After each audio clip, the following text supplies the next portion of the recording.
evening. We'll now call the meeting to order momentarily, and SPS TV will begin broadcasting.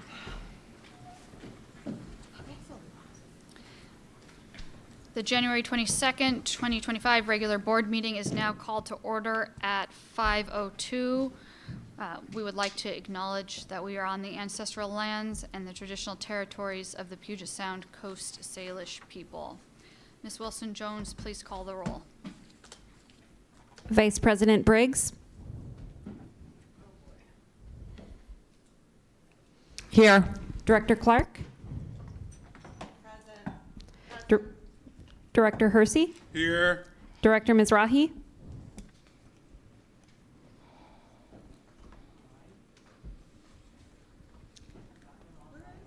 It looks like we don't yet have Director Mizrahi. Director Rankin. Present. Director Sarju. Present. Director Mizrahi has entered the auditorium. Director Bragg. Here. Director Ilias. And President Top. Here. Yeah, so it is 5:03. We're gonna have a few, I'll open this meeting here real fast with a few comments. We'll go to superintendent comments, and then we're gonna jump right into testimony here so folks don't have to wait. Just tonight, we're gonna open our meeting with some monitoring our goals. We are also sharpening our focus and underscoring our commitments through a development of a work plan to improve and fulfill our governance responsibilities. This is something we worked on at our retreat. So if you haven't checked out our work plan for the year, please take a look at it. It's supposed to help us know what we want to accomplish and are trying to accomplish this year, but also provide transparency to community on what we are going to accomplish, so you see overall our goals and trying to build some of this trust with community. We're also going to be looking at our draft goals and guardrails and setting our new district goals and guardrails, which we will discuss tonight, and will end through a self-reflection during our quarterly evaluations. Before we go to the superintendent comments, I want to highlight two more things for our community. First, we want to recognize the passing of former school board director Janice Kumasaki. Late last year, Jan served 2 terms on the school board from 1997 to 2005. She was a graduate of our schools and a champion for our students, and I would invite our community in reading more about her leadership. And the other thing I want to highlight is our upcoming special election and remind our community to please vote. The Seattle School is asking voters to consider renewing 2 levies. These levies provide continued funding for education, safety, and well-being of our students. Ballots are due by Election Day, which is February 11th, and more information about the levies is on our website. With that, I'll give it over to Dr. Jones. All right, thank you, President Top. Thank you for everyone for participating today. Welcome to 2025. This is our first board meeting of the new year. And congratulations to President Top for being president, and Vice President Briggs for being vice president, and member at large Mizrahi for stepping up into those roles. As President Top mentioned, today our board will discuss goals and guardrails for the next strategic plan. The process that we have is that our board determines the ends and the superintendent comes up with the means to achieve the goals. Our board has engaged with the community in the development of these goals and are incorporating the feedback that they get into a final set of goals and guardrails. After that, my team will be working to develop interim goals and guardrails so that we can align and stay focused and make strategic plans along the way so that we can be accountable. In so doing, we have progress monitoring, and we do this progress monitoring monthly. And this month's progress monitoring is on college and career readiness and our graduation rates. I'm proud of the progress that we've made over the last 5 years for all students, including African American males and students of color furthest from educational justice. What we'll also be presenting today is some preliminary budget recommendations, and in this session we'll be giving an overview of the current state and make it clear that what will be on the table for the budget that the board will ultimately approve in July. Between now and July, we are working to ensure that we have a balanced budget and ensure that we have a down payment of resources set aside for funding our goal work within the forthcoming strategic plan. Part of us making sure our budget is stable is the legislative session has begun. And we are counting on our state leaders to come through for us in key areas. We have been coordinated and precise in our efforts to emphasize our needs. And what is helpful this session is that other districts are really aligned along with us in terms of requests and needs. And we are hopeful and banking on really positive outcomes. Last weekend, we attended the WASDA and WASA Legislative Conference to learn about how we can be in a best position to strongly advocate for the resources that we need to fund and resource our schools. And as recent as today, I testified on several bills around special education, our MSOC, which is materials, supplies, and operating costs, just to ensure that we're having a presence at the legislature. As President Topp mentioned, we have critical levies. On February 11th, we have the EP&O levy, which is the Educational Programs and Operations levy.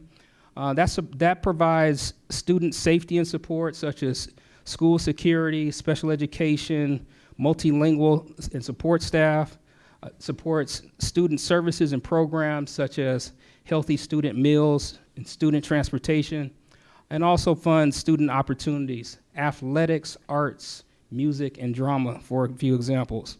We also have the capital levy renewal, which is really focused on replacements, renovations, and repairs. Safety and security improvements are included in that, heating and ventilation, energy and conservation, just to say a few. This is about 16% of our total budgets. Ballots drop in the mail today, and we are hopeful that everyone votes.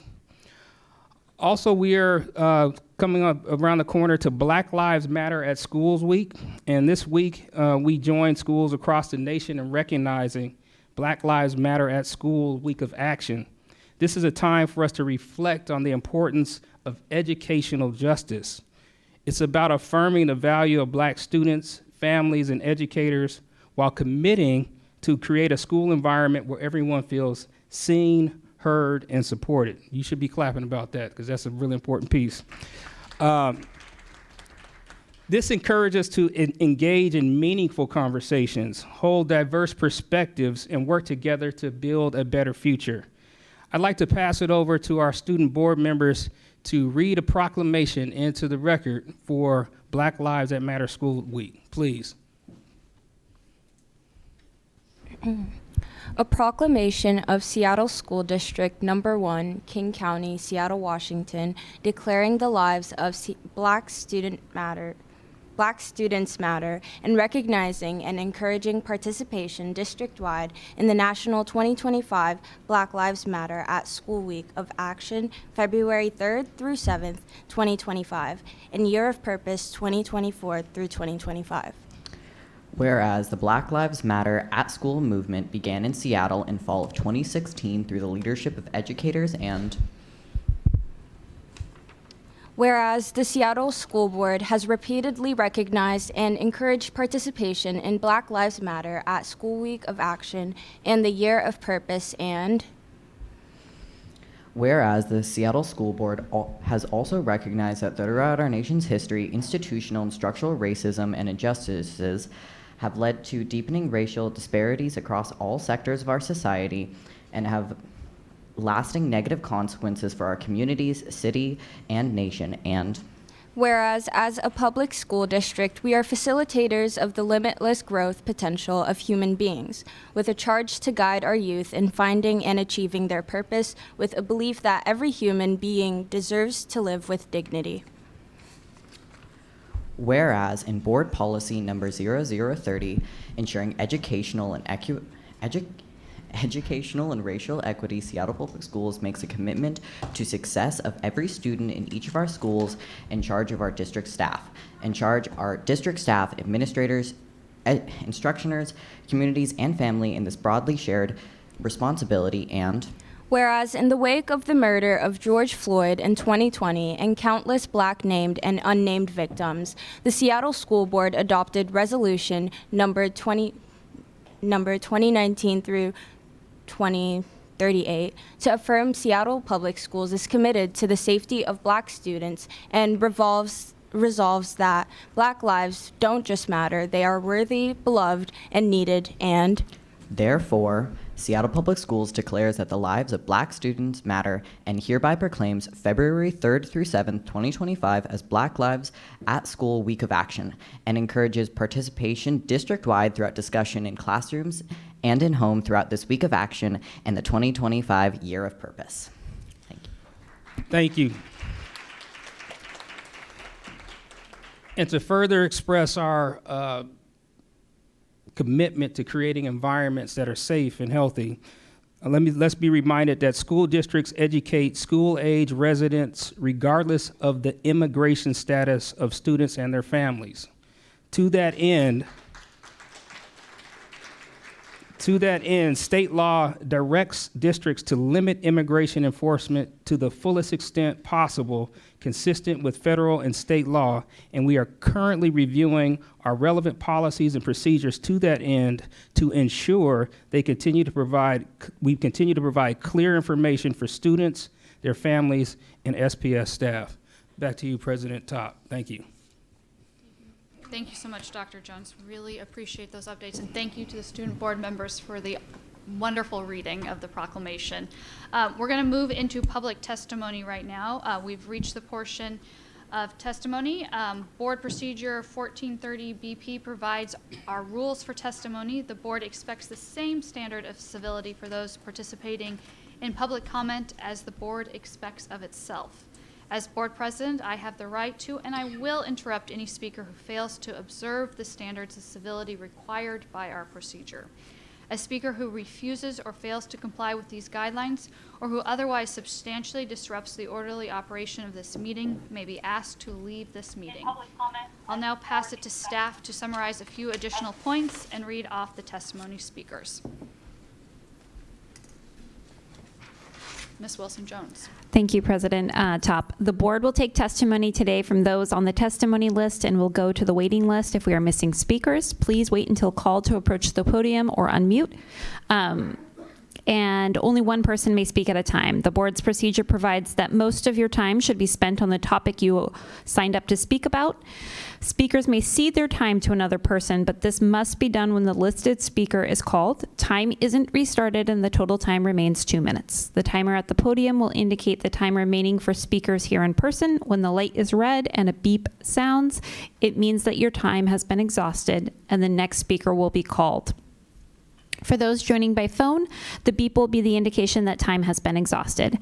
Moving into our list now, for those joining by phone, please press *6 to unmute on the conference call line when your name is called. For everyone, please also reintroduce yourself when called, as I may miss some pronunciations as we move through today's list. The first speaker today is Yana Sabo Hutchison, who will be followed by Christy Duong and then Hermela Mamo.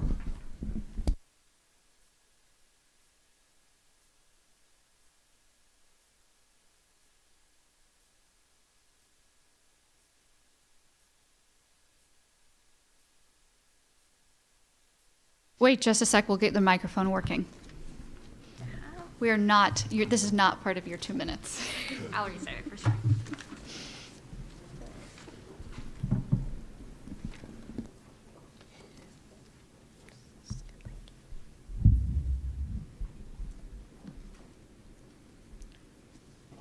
All right, go ahead when you're ready.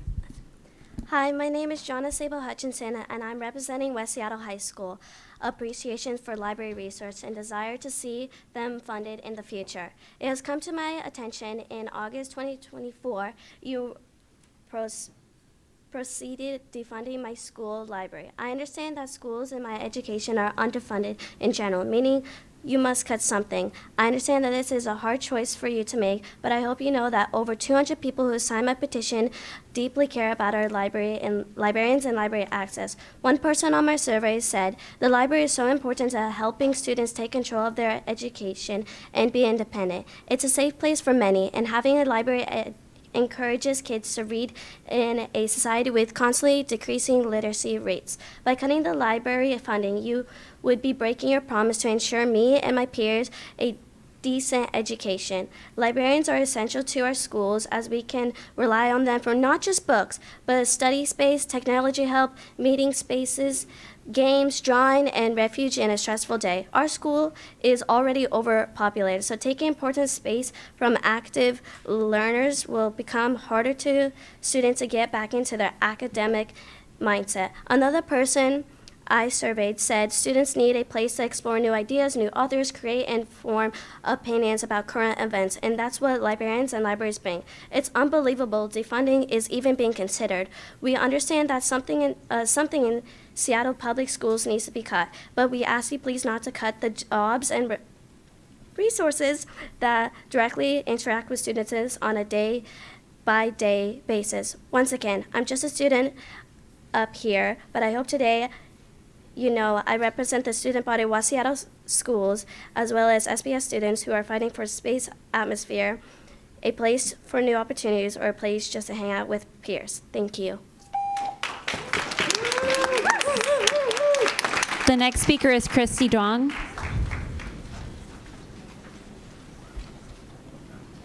After Christy will be Hermela and then Jasmine.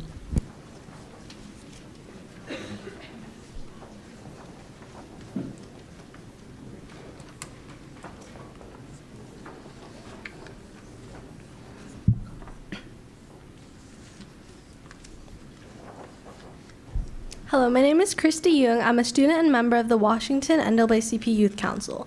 Ethnic studies has been a consistent community demand for years and continues to be a demand from educators, youth, families, and organizations like the ones here today. As the Black Lives Matter at Schools resolution passed today, we need to keep in mind that one of the demands is to mandate ethnic studies. A demand for the superintendent is to make sure that ethnic studies is one of the priorities for developing the strategies to achieve the goals for the next strategic plan. Without ethnic studies, students don't have access to instruction that is diverse, meaningful, and shows the truth and roots of our communities of color. Ethnic studies is our truth, healing, and medicine. In your proposal guardrails, it states, the superintendent will not allow adult behavior in school buildings and classrooms that are misaligned with the anti-racist values of SPS. In order to teach in an ethnic studies framework, there must be a requirement to have anti-racist training. Anti-racist training pushes our educators to challenge the system and also helps them recognize their biases and gives them the tools to teach and understand ethnic studies. With ethnic studies in every classroom, it allows youth to feel that they can be themselves and see themselves in their curriculum. This benefits everybody. Ethnic studies helps our students learn and grow in ways that inspires us to make change in our local communities. All of our demands shared today go hand in hand and represent the change we want to see in our education. Thank you. The next speaker is Hermela Mamo.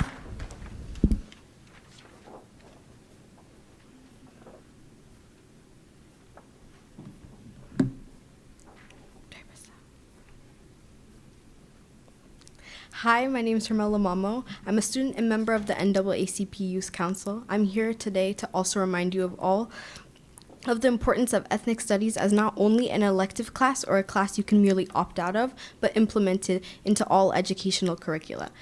Ethnic study helps students find points of views that correlate to their personal lives. It brings students of color to understand something beyond their identities and understand how we can create a change and recognize issues within our communities. When listening about continuous stories and lessons taught to us that often villainize our BIPOC communities, it's hard to recognize the truth and roots of our histories. These stories are being taken away from us and disregard our educational rights, which is why ethnic studies is so important and needs to be valued not only by students but by our educators. This points out the need to hire and retain Black educators, which is one of the demands for the Black Lives Matters at school. There are students like myself who had never had a teacher that looked like them, never had a teacher that understood them, or even a teacher that they could look up to. So it's important to have support not only of students, but teachers and community members for ethnic studies, because ethnic studies should be a priority. Thank you. Next speaker is Jasmine Azam. After Jasmine will be Rowan Harper and then Michelle Campbell.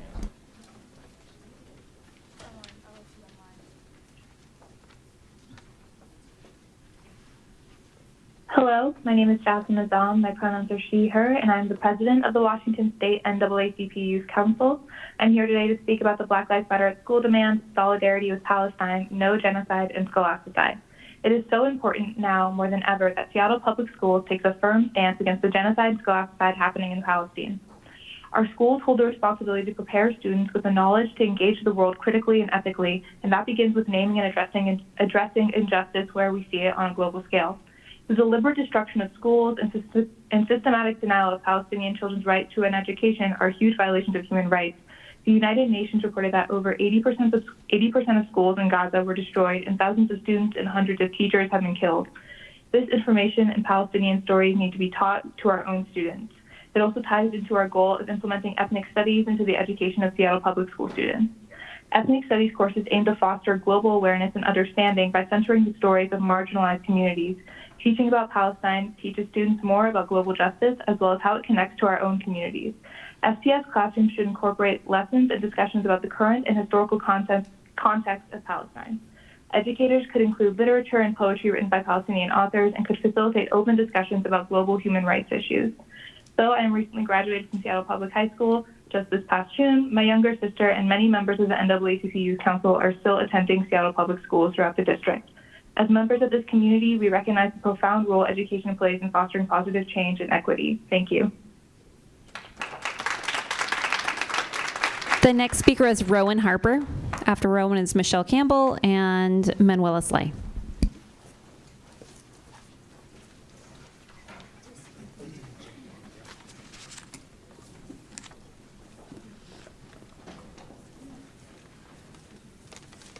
Hi everyone, my name is Rowan Harper and I'm currently a junior at Ballard High School. I'm speaking on behalf of my book club and as well as the 1,600 students that currently access our school library. We love our school library. Out of curiosity, how many of you had utilized your local library or school library when you were around my age? Well, whatever it may be, your answer reflects on where you stand right now in this debate. Here I have with me a petition that Ryan Sanders and I had started last week. As you can see, it is a big stack of papers. And just so you know, this is just from our school, let alone. There are a total of 104 schools in this district and thousands of students within these schools. Aren't your goals as the SPS board to provide resources to students, prioritize these students' mental health, and create a safe space for them? Our outgoing Surgeon General, Dr. Vivek Murthy, has recently emphasized his concern over the U.S.'s mental health. His main recommendation for how Americans can cultivate health, happiness, and fulfillment is by building a strong community. That is what a school library means to me and the other students in this district. Libraries provide a safe space for students. Libraries also provide free math tutoring, access to printers, free school supplies, a quiet place to focus, security, and more. These are all crucial components of the SPS board's motto. If you cut our librarians' hours in half, you're basically taking these opportunities straight out of the hands of your students right in front of them. I can't believe I'm standing here along with many others making this point in front of you, that I as a student have to advocate for resources that you would have been outraged to lose. For my own education, for others' education, for your children's education, that is who I'm currently representing as I stand up here. I hope you know that the futures of the SPS students and the next generation are in your hands. So in the eyes of an SPS student, how would you feel if the adults on your side are taking away the hours of such a crucial, reliable community resource? Thank you so much for your time. The next speaker is Michelle Campbell. And I misspoke earlier. After Michelle will be Chris Jackins, and then we'll get to Manuela Slay.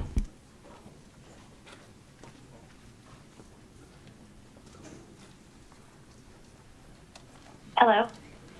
We can hear you. Hello. Can you hear me? Yes, we can hear you. Hi. Good evening, Superintendent Jones and school board directors. My name is Michelle Campbell, and I'm a parent of a third grader in SPS and co-secretary of Seattle Council PTSA. From Senate Bill 5180, which was in public hearing just yesterday, I quote, The legislature finds that Washington State has long been at the forefront of recognizing that student success is dependent on providing every student with a safe and inclusive learning environment free of harassment and discrimination in all forms. Here in Seattle, we too espouse the importance of a safe and inclusive learning environment free of harassment and discrimination in all forms. And we see this reflected in the goals and guardrails, which will be voted on tonight. Despite our good intentions, students across our district continue to share with us that they are not safe, that their environment is not inclusive, and that they experience harassment and discrimination. In conversations with students across the district, we encounter enthusiastic children who want to learn but see disparities in their treatment and in their access to education. In the Leading Edge Advisors School Counseling Study, they presented at an audit meeting in December, elementary school attendance shows increasing disparities by race, ethnicity. Attendance drops in middle school. Disparities by race, ethnicities persist. Attendance rates plummet in high school. Disparities by race and ethnicity persist. Discipline data shows disparities by race and ethnicity across all school levels. At Sandpoint Elementary, 44% of third grade students are proficient in ELA, but 0% of third grade African American males are proficient. At Hazel Wolf K-8, 77% of seventh grade students are proficient in ELA, but 0% of seventh grade African American males are proficient. At Roosevelt High School, 81% of 10th grade Your time has students been are exhausted. proficient If in you would ELA. please conclude your remarks. Yes, but only 35% of African American males are proficient. These are critical, important numbers, and they are unacceptable. I applaud you for commissioning the study, and we look forward to, as the study suggests, trust building through transparent and open dialogue about these findings. We should be looking at these numbers with everything that we do in the next 5 years. They should be front and center. Thank you. The next speaker is Chris Jackins. After Chris will be Manuela Sly and then Laura Marie Rivera.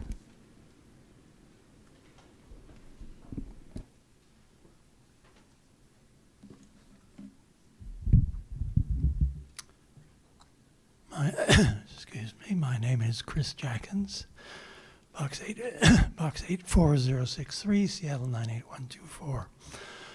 On the $744,000 construction change order for Rainier Beach High School and on the Viewlands Building Commissioning Report.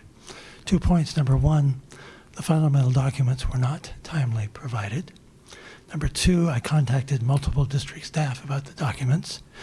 One suggestion was to do a public records request. Please vote no. On my opposition to Proposition 2, the capital levy on the February 11th ballot, more mega schools mean more school closures. 4 points. Number one, I attended district presentations on Prop 2. Number two, at Kimball, a recent parent at the school noted that she would never have approved making the school into a mega-sized school. Number three, parents from Graham Hill asserted that repairs to schools made more sense than spending over $148 million each on two proposed mega schools. Number four, more mega schools mean more school closures. The public should vote no. On the adoption of goals and guardrails, the board is the public's elected voice. The board's failure to properly exercise this power makes the goals and guardrails hollow. Please vote no. On the November 2024 financial report, on page 2 of the report states general fund cash at November 2024 is $199.7.2 million. This seems to be a typo. Thank you very much. The next speaker is Manuela Sly. You can go ahead, Manuela. Thank you. This is Manuela Sly, and I cede my time to Liz Derry.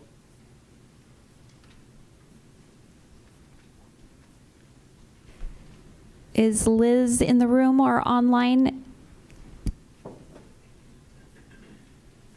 Hi, can you hear me? We can hear you, Liz.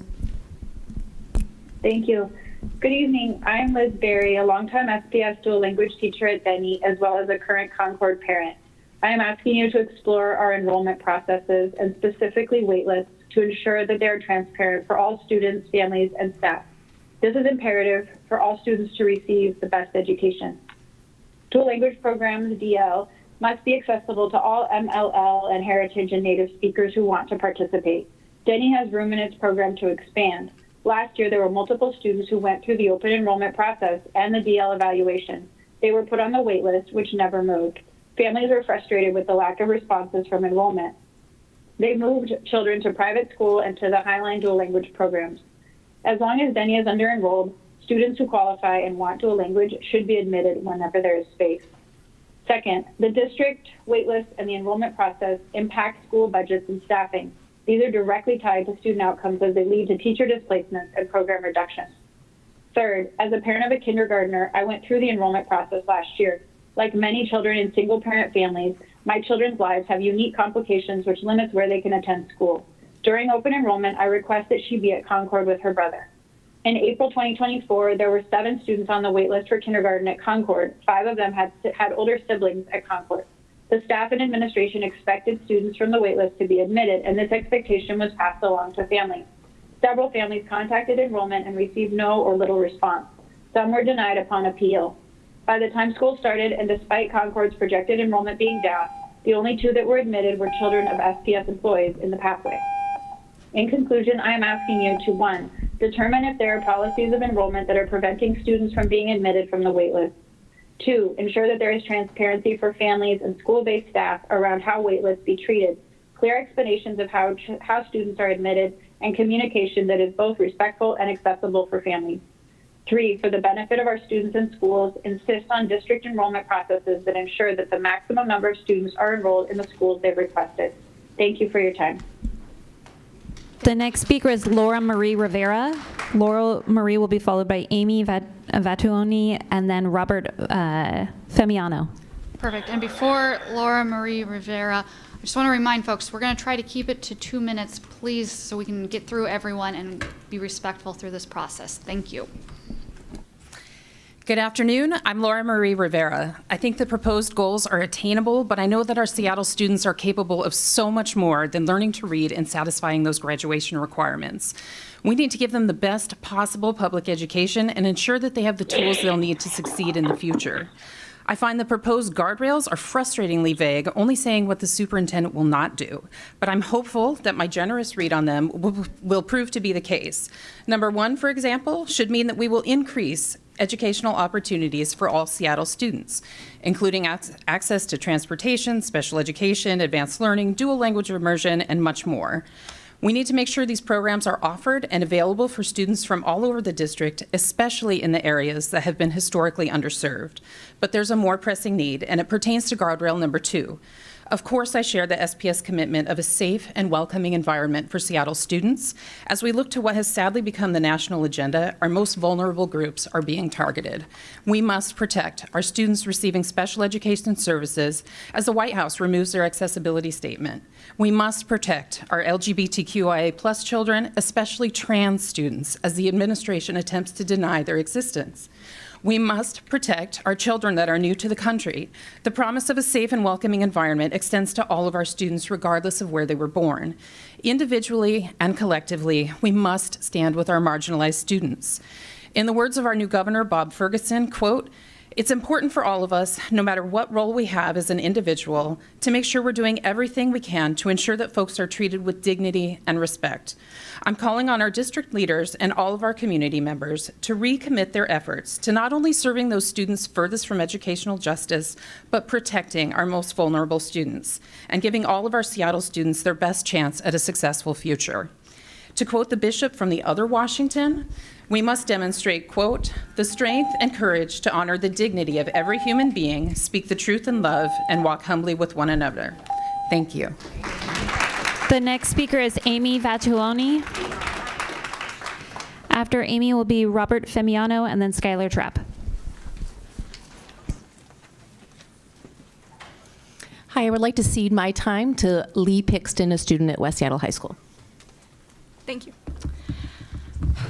Growing up, I found my love of reading in the diverse shelves of the public library. My father used to take me there whenever he needed a new CD, so we were constantly in the library. Before I was even in grade school, I had found my place among the shelves of books in the library. When I went to grade school, it was like getting my own personal library. Hang on, sorry, that's the wrong document.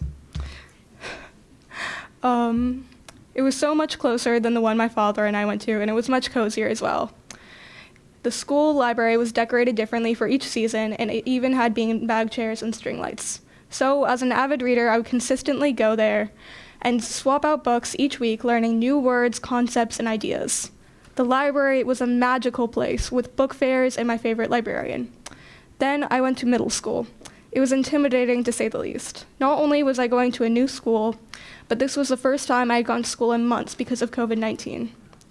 During classes, everyone had masks on and their voices were muffled. We had to sit away from each other. Everyone seemed tense. But that year, the Madison Library became my sanctuary. With a much more extensive library and books at higher reading levels than the ones in grade school, I was ecstatic.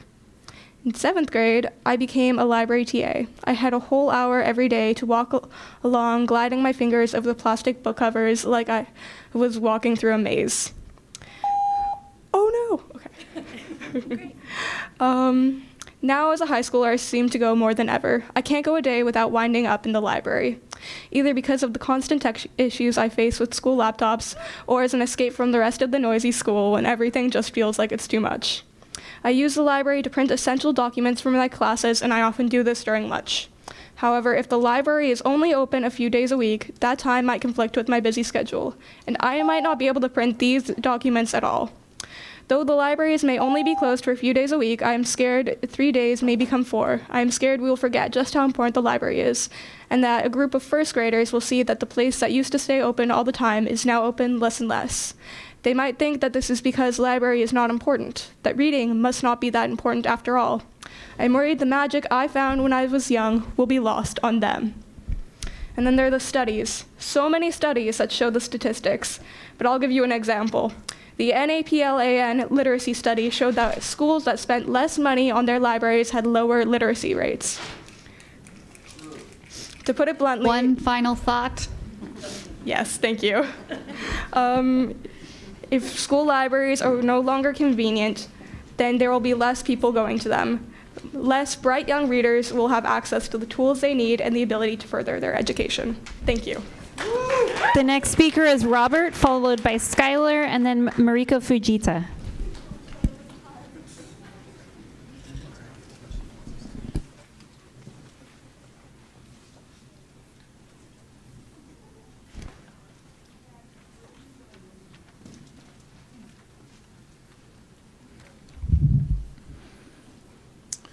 Good evening. My name is Robert Femiano, and I was a first, second grade teacher for 30 years with this district.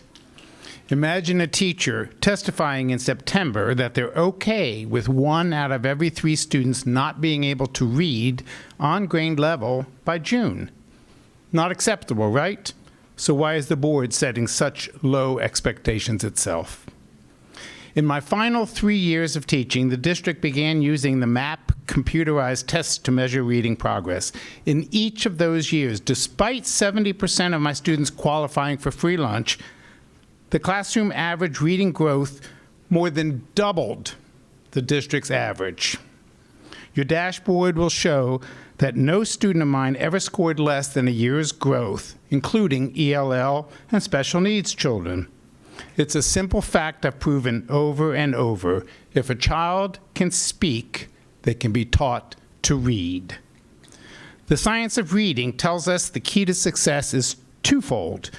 The teacher, A, needs to understand how speech and print are interconnected via phonics, and then B, how to systematically and effectively lay that out so students have the foundation to become fluent readers. Furthermore, this can be accomplished in a cognitively engaging manner with little money and no special textbooks, as I can show you. I've written 3 books and taught classes through Seattle Pacific University on beginning reading methods. This is not the first time I've offered training to the district without charge. But each time, I'm told the district is making satisfactory progress. Nonetheless, I offer my assistance again for free, because if a student can speak, there's no reason they can't learn to read 100% of the time. Thank you. The next speaker is Skylar Trapp, followed by Mariko Fujita, and then Caroline Shelton.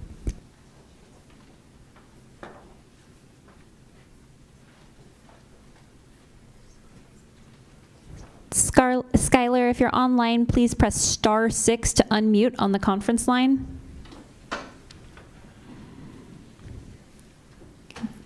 Doesn't look like we have Skylar with us yet. Moving to the next speaker, Mariko Fujita.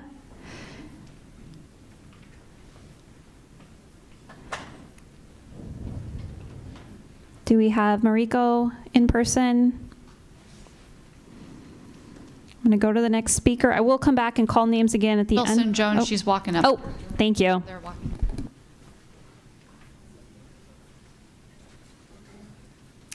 Hello, I cede my time to Crystal Pryor. My name is Crystal Pryor. My older daughter attends John Stanford International Elementary School, and my younger daughter is in the Seattle Public Preschool Program. My mother is from the countryside in Mie, Japan. Growing up, she didn't teach me Japanese, even though I'd expressed interest from an early age. This was the 1980s. Bilingualism wasn't really valued, and my mother was concerned that my American father wouldn't be able to understand our conversations. So my sophomore year of high school, I elected to go to an option public high school that offered Japanese, continued in college, studied abroad my junior year, and ultimately moved to Japan for intensive language study. I completed a master's in Japanese politics at the University of Tokyo with a scholarship from the Japanese government, and worked at the U.S. Embassy in Tokyo before returning to the United States. Many U.S.-Japan-focused organizations invested in my education and supported my ability to reconnect with my heritage. A major factor in choosing Seattle for my family was the connection to Japan at the University of Washington and in Seattle. I wish I could have learned Japanese as a child, so it's important to me that my daughters have this opportunity. SPS is unique in the country in having 2 option elementary schools offering Japanese language immersion.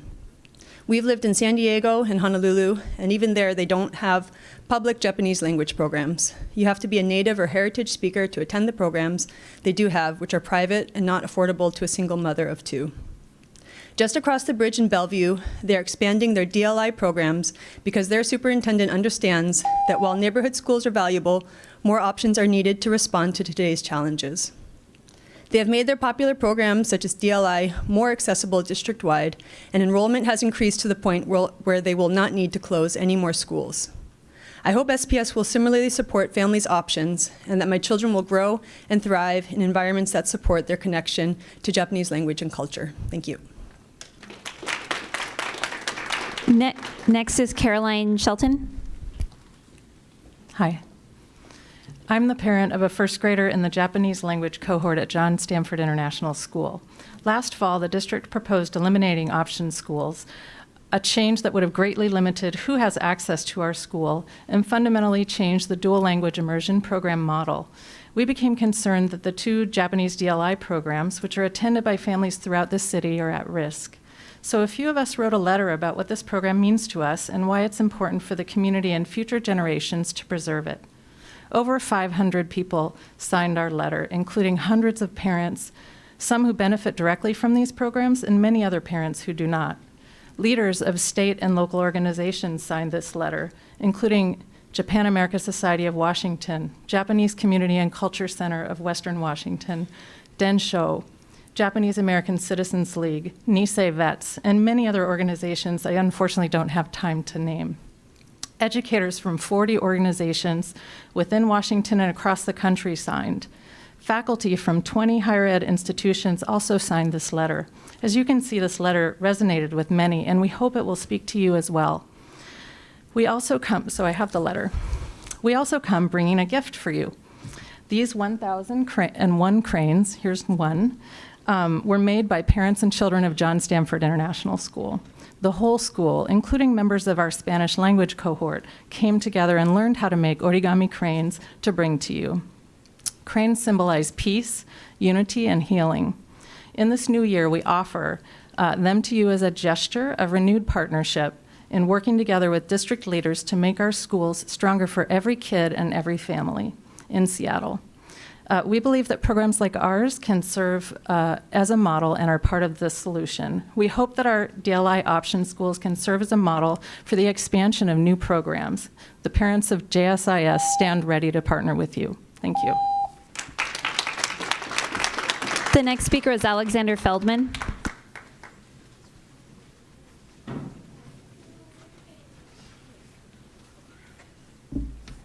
Hi, my name is Alex Feldman. I'm a parent of 2 high-cap students in Seattle Public Schools. I'd like to make a brief statement about advanced learning services, and have shared a more detailed version with board members and the superintendent with handouts and email. Expanding advanced learning to neighborhood schools is a great goal, but until that program is ready, the highly capable cohort program sunsetting should be paused. Today, the neighborhood school recommendation of in-class differentiation has no curriculum, and for this year's first graders, we've replaced a full-fledged program with what amounts to best intentions. Our kids cannot afford to wait for a program to be devised while their learning needs are not met. So please consider reopening Cascadia and other HCC schools to high-cap students while developing a scalable program for neighborhood schools. Thank you. Next is David Furman.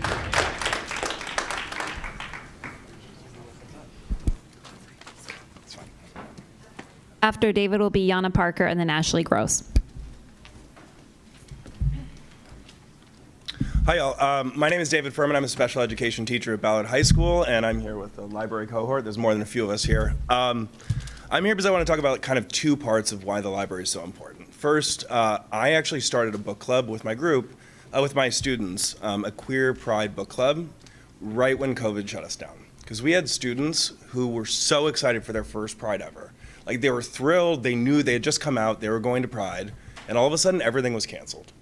They needed to be seen, they needed community, they needed to have a group to come together. So we, with our librarians, with our teachers, put something together.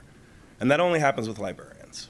Our Pride Book Club still exists. We've had probably 100 students, more than that, over the years we've been doing it. We have books, and our books that we bring in are now being read in ELA classes for choice reading, so our students, whether they're in the queer or trans community or not, have an opportunity to see into the windows of each other's lives and have more empathy for our students who struggle on a daily basis because they don't get seen by their other peers.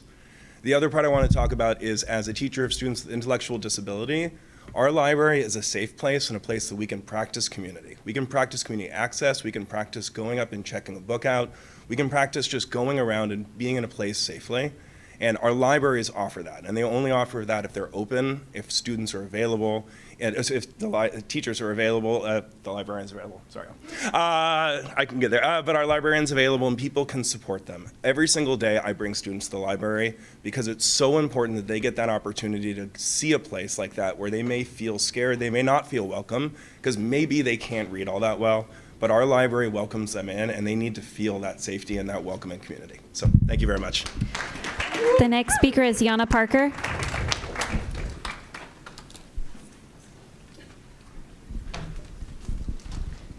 Good evening. Before I begin my testimony, I would like to request that we put on closed captioning because the meeting is inaccessible as of now. Thank you. Good evening. My name is Yana Parker, and I am the president of Seattle Special Education PTSA. I'm here to share concerns about systemic challenges faced by students with disabilities that should be considered as you adopt the new guardrails and goals and a new strategic plan. Families frequently report low-quality special education evaluations, late identifications of needs, early exits from services, and dismissal of needs, issues often affecting low-income families, disabled or neurodivergent BIPOC students.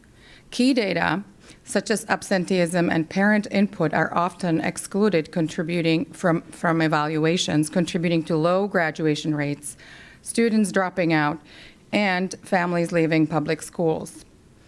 Direct services like speech and occupational therapy are increasingly replaced by staff consultations or observations, which fails to teach students needed skills. Parents are often unaware services aren't provided until they request records, which they often don't know to do, and many face barriers to participation. including lack of transparency and respect for the parental input. The district's practices of filing due process lawsuits against parents, particularly those without resources who request independent educational evaluations, also called IEEs, that creates additional burden. One recent example involved a Native student who was prematurely exited from services, with the district suing a single parent to avoid covering an IEE. OSBI data shows that self-representing families rarely succeed in due process. When this parent requested short extension to submit their closing brief due to a medical emergency, the district's publicly funded private attorney said that the district disagreed with the extension. Imagine how the parent was feeling. Kudos to the judge for allowing the extension anyway. We propose, and apologies for the extended time, but we propose following solutions. Number one, develop a policy granting IEEs to low-income students upon request to prevent inequity. Increase staffing for therapy providers and prioritize direct services and based on student Last needs. bullet point, and you can. Yeah, it's this last one, actually. Require standardized training for administrators on special education laws and practices, including building principles, so that we don't see what you see, parents. Thank you for your time. The next speaker is Ashley Gross. After Ashley will be Helen Lundell and then Sabrina Burr. Hello, School Board and Superintendent Jones. My name is Ashley Gross. I'm the mother of two high schoolers. One's at the Center School and one's at Nova High School. And I've watched with a lot of interest that some schools in the district, like Hamilton and Robert Eaglestaff, have adopted away for the day cell phone policies. This is something that the Surgeon General, Vivek Murthy, recommended last year when he issued his advisory on the detrimental effects of social media on adolescents' mental health. But I've been frustrated to see Seattle only implement this on a school-by-school basis. My kids' schools do not have policies requiring that phones be put away. And I just don't think it's fair that some kids are learning in a distraction-free environment and other kids are not. More than 600 of us have signed a Change.org petition urging Seattle to restrict cell phones in classrooms. This is happening across the country. Schools and districts have been doing this, and they're seeing benefits. North Clackamas School District in Oregon, OPB reports they're seeing fewer fights, fewer discipline issues, better concentration, and better social interaction. And one great thing about that is I think North Clackamas has restricted phones during lunch as well. These kids have grown up in the pandemic, and they need as many opportunities to develop friends and social skills as possible. My friend Xin-Chung Shen, who wrote the petition, she says we're at a moment like we were with cigarettes in 1965 when the Surgeon General put the warning labels on cigarettes. Just like tobacco, social media, smartphones, they're addictive, and we need to protect kids' brains and do what we can to protect their mental health. I encourage SPS to support HB 1122 in Olympia, which would put in place a requirement for school districts across the state to have policies by 2026. But I think Seattle, as the largest district in the state, has to show leadership and implement a policy restricting cell phones in classes by the fall. Thank you. The next speaker is Helen Lundell. Helen Lundell. Can you hear me? We can hear you. Perfect. Hi, I'm Helen Lundell. I'm a parent of two kids at Cascadia, and I want to ask the board also to pause the sunsetting of the highly capable cohorts. Programs for highly capable students are a legally mandated part of basic education for a reason. They are necessary. Next year, SPS's HC cohorts are being rolled up, with schools like Cascadia set to serve only third grade and up next year, and fourth grade and up the year after, and so on. For Cascadia, this is a problem. It's not yet being refilled by neighborhood students because the boundary changes the plan was based on never happened. So if this plan continues, we'll see a new high-capacity building grow ever emptier, with teachers displaced and a community uncertain about its future. But the more fundamental issue is that the highly capable cohort was meant to be replaced with programs in neighborhood schools. I support any plan that develops meaningful differentiation with neighborhood schools, but we're not hearing any evidence that this is actually happening. What we are hearing is that the burden of moving highly capable programming into neighborhood schools will be put on individual teachers with little or no additional training or resources. We are hearing that some neighborhood schools are able to plug the gap with money and time from their community, while others aren't. We are hearing lots of families saying that they now feel like they have to leave the district or would leave the district if they could. And we are hearing Superintendent Jones admitting that the concerns about a gap in implementation at neighborhood schools are justified. The cohorts are being dismantled because they offered inequitable access to the program. Universal screening was a step in the right direction, but there's no doubt that there's still a lot of work to be done. But closing highly capable cohorts with no viable alternative and leaving only those with ample resources to fill the void, that feels like a step in the wrong direction. So I ask you again, pause the sunsetting of the cohorts for a year, or even better, as long as it takes to come up with a real plan for what happens next. Thank you. The next speaker is Sabrina Burr.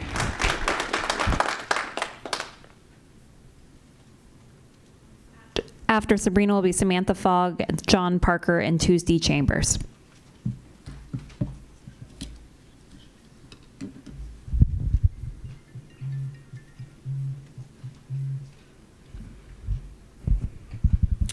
Good evening, Superintendent and School Board Directors. As you know, I am Sabrina Burr, the co-president of Seattle Council PTSA.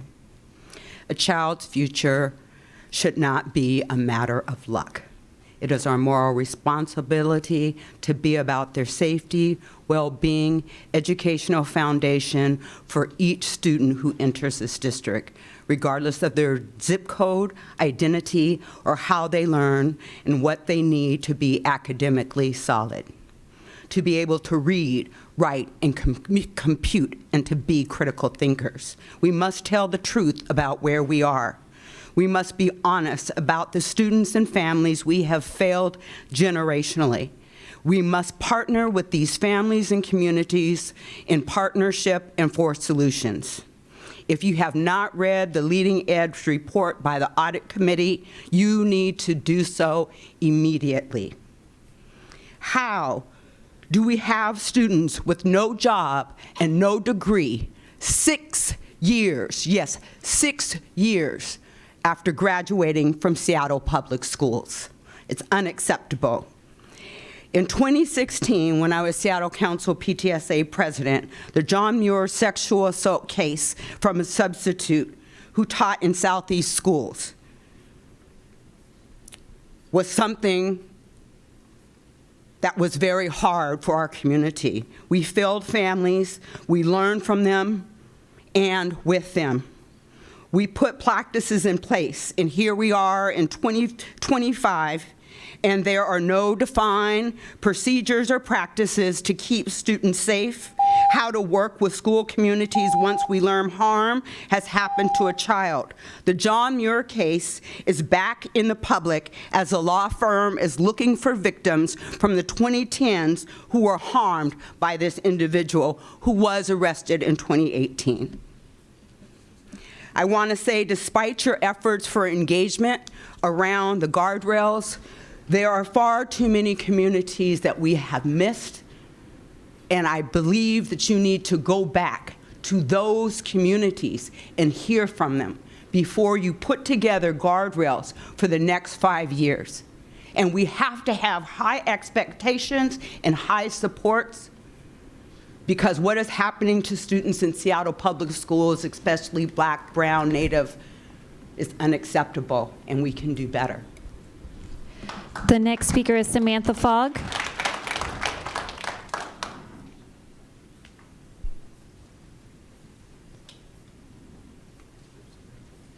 You'll need to press *6 to unmute on the line. Oh, looks like you're unmuted. Superintendent Jones and members of the board, my name is Samantha Fogg. Recently, Representative Stonier shared, quote, "When kids don't feel safe at school, they aren't focusing on the book in front of them or the lesson being taught in the classroom. They're focused on what they're feeling, fear, anxiety, and loneliness that come from discrimination, harassment, bullying, and abuse," end quote. In December, I had a conversation with a Black male student where he expressed that in his experience, the majority of the teachers at his high school cannot teach about Dr. Martin Luther King Jr. without causing harm. He expressed that good intentions were not matched with necessary skills. At this student's high school in the 22-23 school year, 33% of the 10th graders at this school were proficient in math, but only 3% of the African American males were proficient. The discomfort of students with the teachers and the way they are being taught has an impact on their academic outcomes. As we wrap up first semester, I am hearing from multiple students who are on wait lists to take Black Studies, but who cannot get into the class because it is full. There is no remote option being offered, and for many of these students, no other social studies class is being offered. Life activities, walking, is not an acceptable substitute for taking Black Studies. It is not unusual for students to be denied access to a world language, and I have even heard from a high school student who was put on a wait list for math class. Several years ago, I was told that due to anticipated declines in enrollment, in order to serve students, Seattle Public Schools was planning to align high school schedules so that classes could be taught in a hybrid format by Seattle Public Schools teachers who were skilled, with students at multiple schools interacting at once. This would allow students at all of our high schools to continue to access a wide range of classes. What happened to that strategy? What has replaced it? Why are we telling high school students that they cannot access social studies? Please. As you look at budget cuts and changes, I implore you, center the needs of students, both academic and civil rights, and to recognize that we have central office staff who are working to protect student civil rights and support students. We need to look at our cuts and align them with the outcomes that we need. We will need to move on to the next speaker. Thank you. The next speaker is John Parker.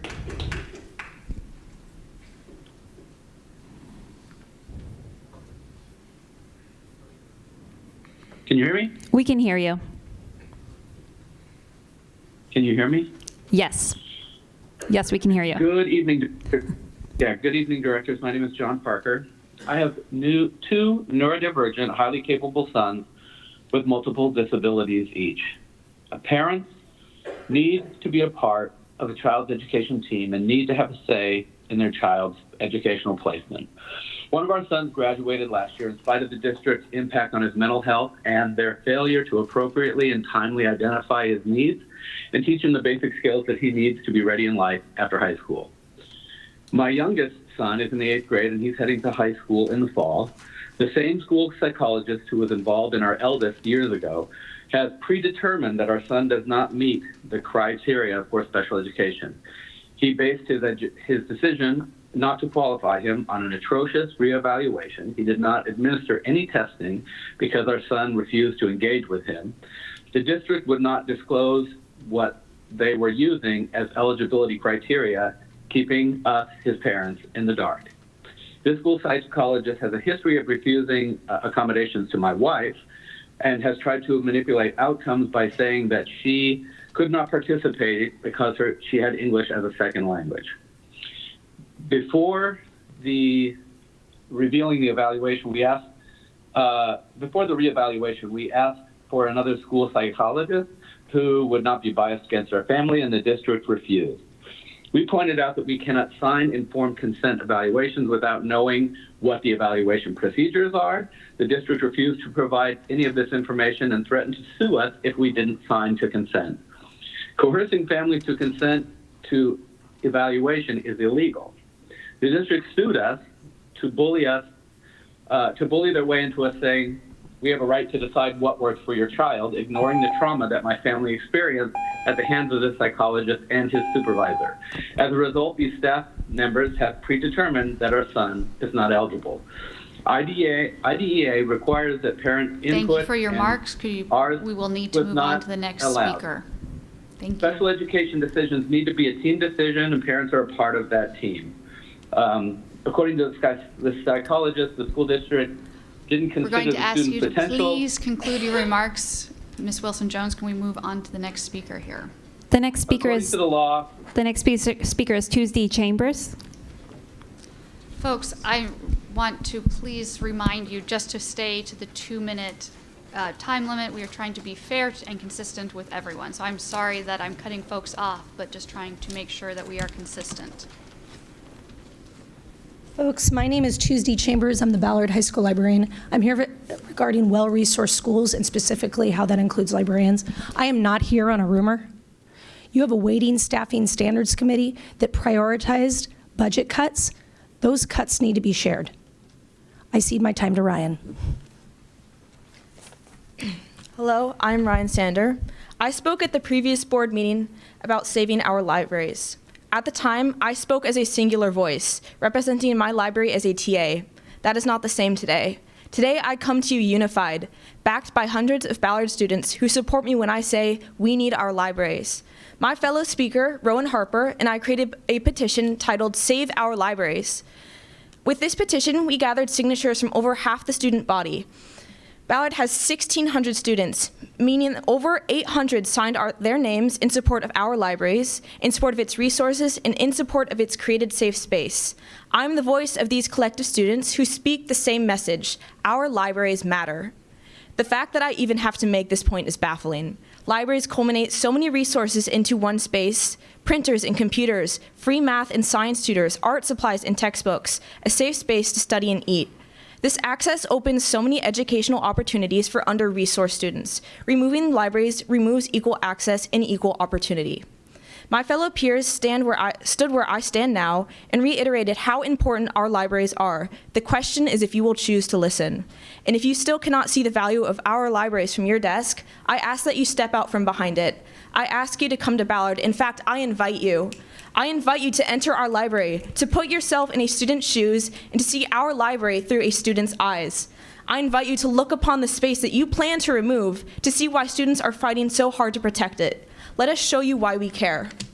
As a student, I am asking you not to disrupt the ecosystem of Ballard.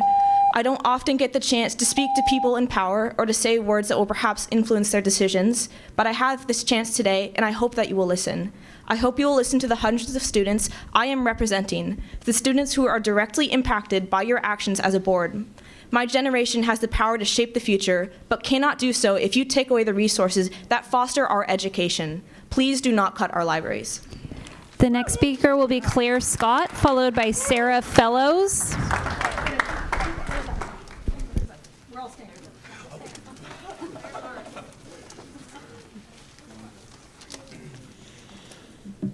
Thank you so much for doing the work that you do, especially in creating these robust goals and guardrails to ensure equitable education in SPS, to make sure that we do not depend on wealthy neighborhoods to fund resources like libraries in some schools and not others.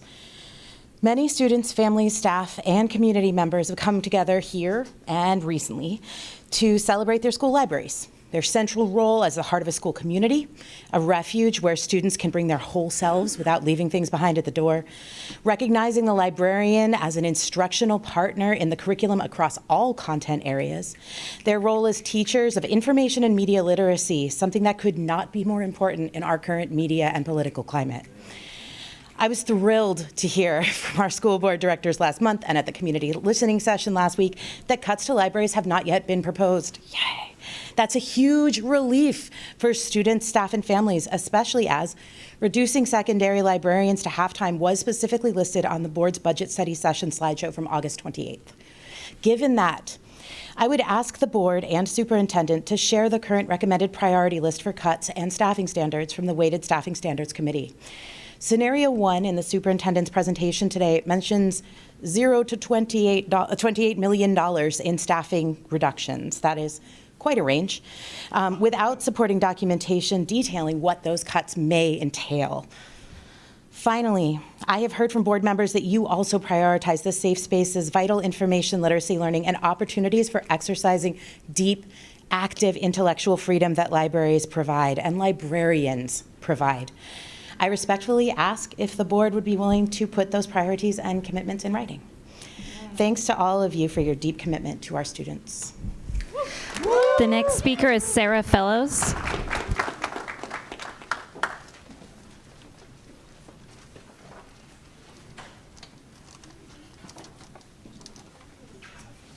Do we have Sarah Fellows in the room?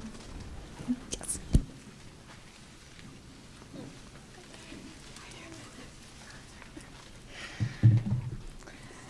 My name is Sarah Fellows, and I am a single parent of a first grader in the Japanese dual language immersion program at John Stanford International School. I'm here to talk about why these programs are so important and why they need to remain option programs. My daughter and I live in an apartment that is not in the JSIS GeoZone. Like many families, we can't afford to move to Wallingford. If JSIS was converted to a neighborhood school, as was proposed earlier this year, my child would have never had the opportunity to attend this incredible program. We are not alone. The majority of her classmates, including many Japanese heritage families, do not live in the neighborhood and only had this opportunity because it was an option school. Over the past year, I've heard a lot of comments from district staff framing dual language immersion programs as programs for multilingual learners. Of course, DLI programs have amazing benefits for multilingual learners, but I fear we're losing the big picture when we talk about them only in this context. The literature is clear that all students in DLI programs, both multilingual learners and native English speakers, outperform their non-DLI peers on standardized tests, and they do this while also learning another language from a young age. JSIS is one of the highest performing elementary schools in the state, but beyond these academic benefits, my daughter is learning to value and respect other languages and cultures, something our world needs more of. All students should have the opportunity to attend these programs, and making them neighborhood schools where only a tiny percentage of families who live in a particular neighborhood can access them is not equitable. Dual language programs are also incredibly popular. The long wait lists at JSIS tell only part of the story. I can't tell you how many parents I've spoken to who did not even apply because they didn't think there was any chance of getting in. We need to expand these programs to more schools, both to expand access, but also to attract more families back to the district. Schools don't need to be just a neighborhood school or just an option school. In many other districts, option programs exist side by side with regular neighborhood classrooms in the same school. Please look at the list of under-enrolled schools you were considering for closure earlier this year and add a dual language option program at some of those sites. We can increase enrollment in our district by offering programs that families value, and that should be our goal and our focus in these challenging times. Thank you. I want to do one more check to make sure we don't have Skylar Trapp with us in the room. Skylar in the room? Okay, I'm going to go to the wait list. We've already heard from a couple of folks, so we'll go to Stacia Bell. I think you may be on the line. Oh, maybe I made that up. Maybe you're in the room. I am. All right, my name is Stacia Bell, and I'm the librarian at Madison Middle School in West Seattle. Today, you've heard from several SPS students about the devastating impact that closing library doors would have on our youth and how much they rely on open doors each and every day for books, technology, resources, and above all, community. Today, I'd like to focus on those students who rely on the library as a safe haven. The school library is not just a place for books, it is a sanctuary. For some, it's the only space during the school day where they feel at ease and free to be themselves. Every morning, around 150 students choose to start their school day in our Madison Library, and every day at lunch, we are filled with students. Why? Because it's become their smaller, safer community within a very large 1,000+ student school. A decision to reduce librarians to part-time would effectively close the doors to this safe haven for 2.5 days every week, cutting off thousands of Seattle public school students from the opportunities to learn, connect, and find refuge in these nurturing spaces. I recently received an email from a former parent that illustrates this impact. Her twin daughters, both now thriving post-college, were exceptional and creative students during their time at Madison, but socially they struggled. They endured relentless bullying and isolation challenges that could have derailed their academic and personal growth. But as their mother wrote to me, it was the library that saved them. Quote, "I just want you to know how important the library was to both of my girls. Having you on their side and providing them a place to seek refuge during the school day helped them to survive their 2 years at Madison. I honestly do not know how my two would have survived, let alone thrived, without a couple of caring adults like you who accepted them for exactly who they were and let them be exactly who they needed to be. 4th through 8th grades were really quite traumatic for them socially, with bullying and exclusion and humiliations that were never addressed properly by schools. Without safe harbors like you provided, I think they could have easily gone down a very different path. Stories like this remind me why I do this work. It's not not just about books or technology. It's about creating a safe space where every student can feel seen, supported, and valued. As you are making decisions around staffing for next year, I urge you to maintain full-time secondary librarian positions. By making librarians part-time, you're not just cutting hours, you're closing doors on student growth, safety, and potential. Our students deserve well-resourced schools with open doors, not just in classrooms, but in the spaces where they find refuge and belonging. Thank you. President Top, that was our 25th speaker to conclude testimony today. Perfect. Thank you so much, and thank you to everyone who gave their time this evening. We had I think a record number, at least in my time on the board, of students speaking tonight, about 30%, which was really amazing to see. So I appreciate them all coming and hearing from them. We are going to now move into student board member comments as well. So student board members joining us for comment tonight, do Director Ilias, Director Bragg, either of you? Nope. Nope. All right. Perfect. It's all right. Well, then we will move right on to our board, committee, and liaison reports. Do board director chairs or liaisons have any board reports for this evening? Director Rankin. Thank you. I have an update as legislative liaison. It's attached to the meeting materials as an information item. Sorry, I'm trying to open my... So yes, I encourage you to read it, and trying to save time by putting it in writing instead of having to read all of it. But legislative session has started, and it's just, there's no easing into it. It just starts. And so I've included in this memo the items that Dr. Jones spoke on our behalf in support of Executive Director Tricia Lubach of WASDA, Washington State School Board, or Washington State School Director Association, who also represents us. Also spoke in favor, as did a number of other superintendents and community members. Those high priority school funding bills that Dr. Jones mentioned also are aligned with what some people call the big three, that a lot of districts are aligning around, that address the three largest sources of school district deficits across the state, which is transportation, special education, and MSOC. That stands for materials, supplies, and operating costs.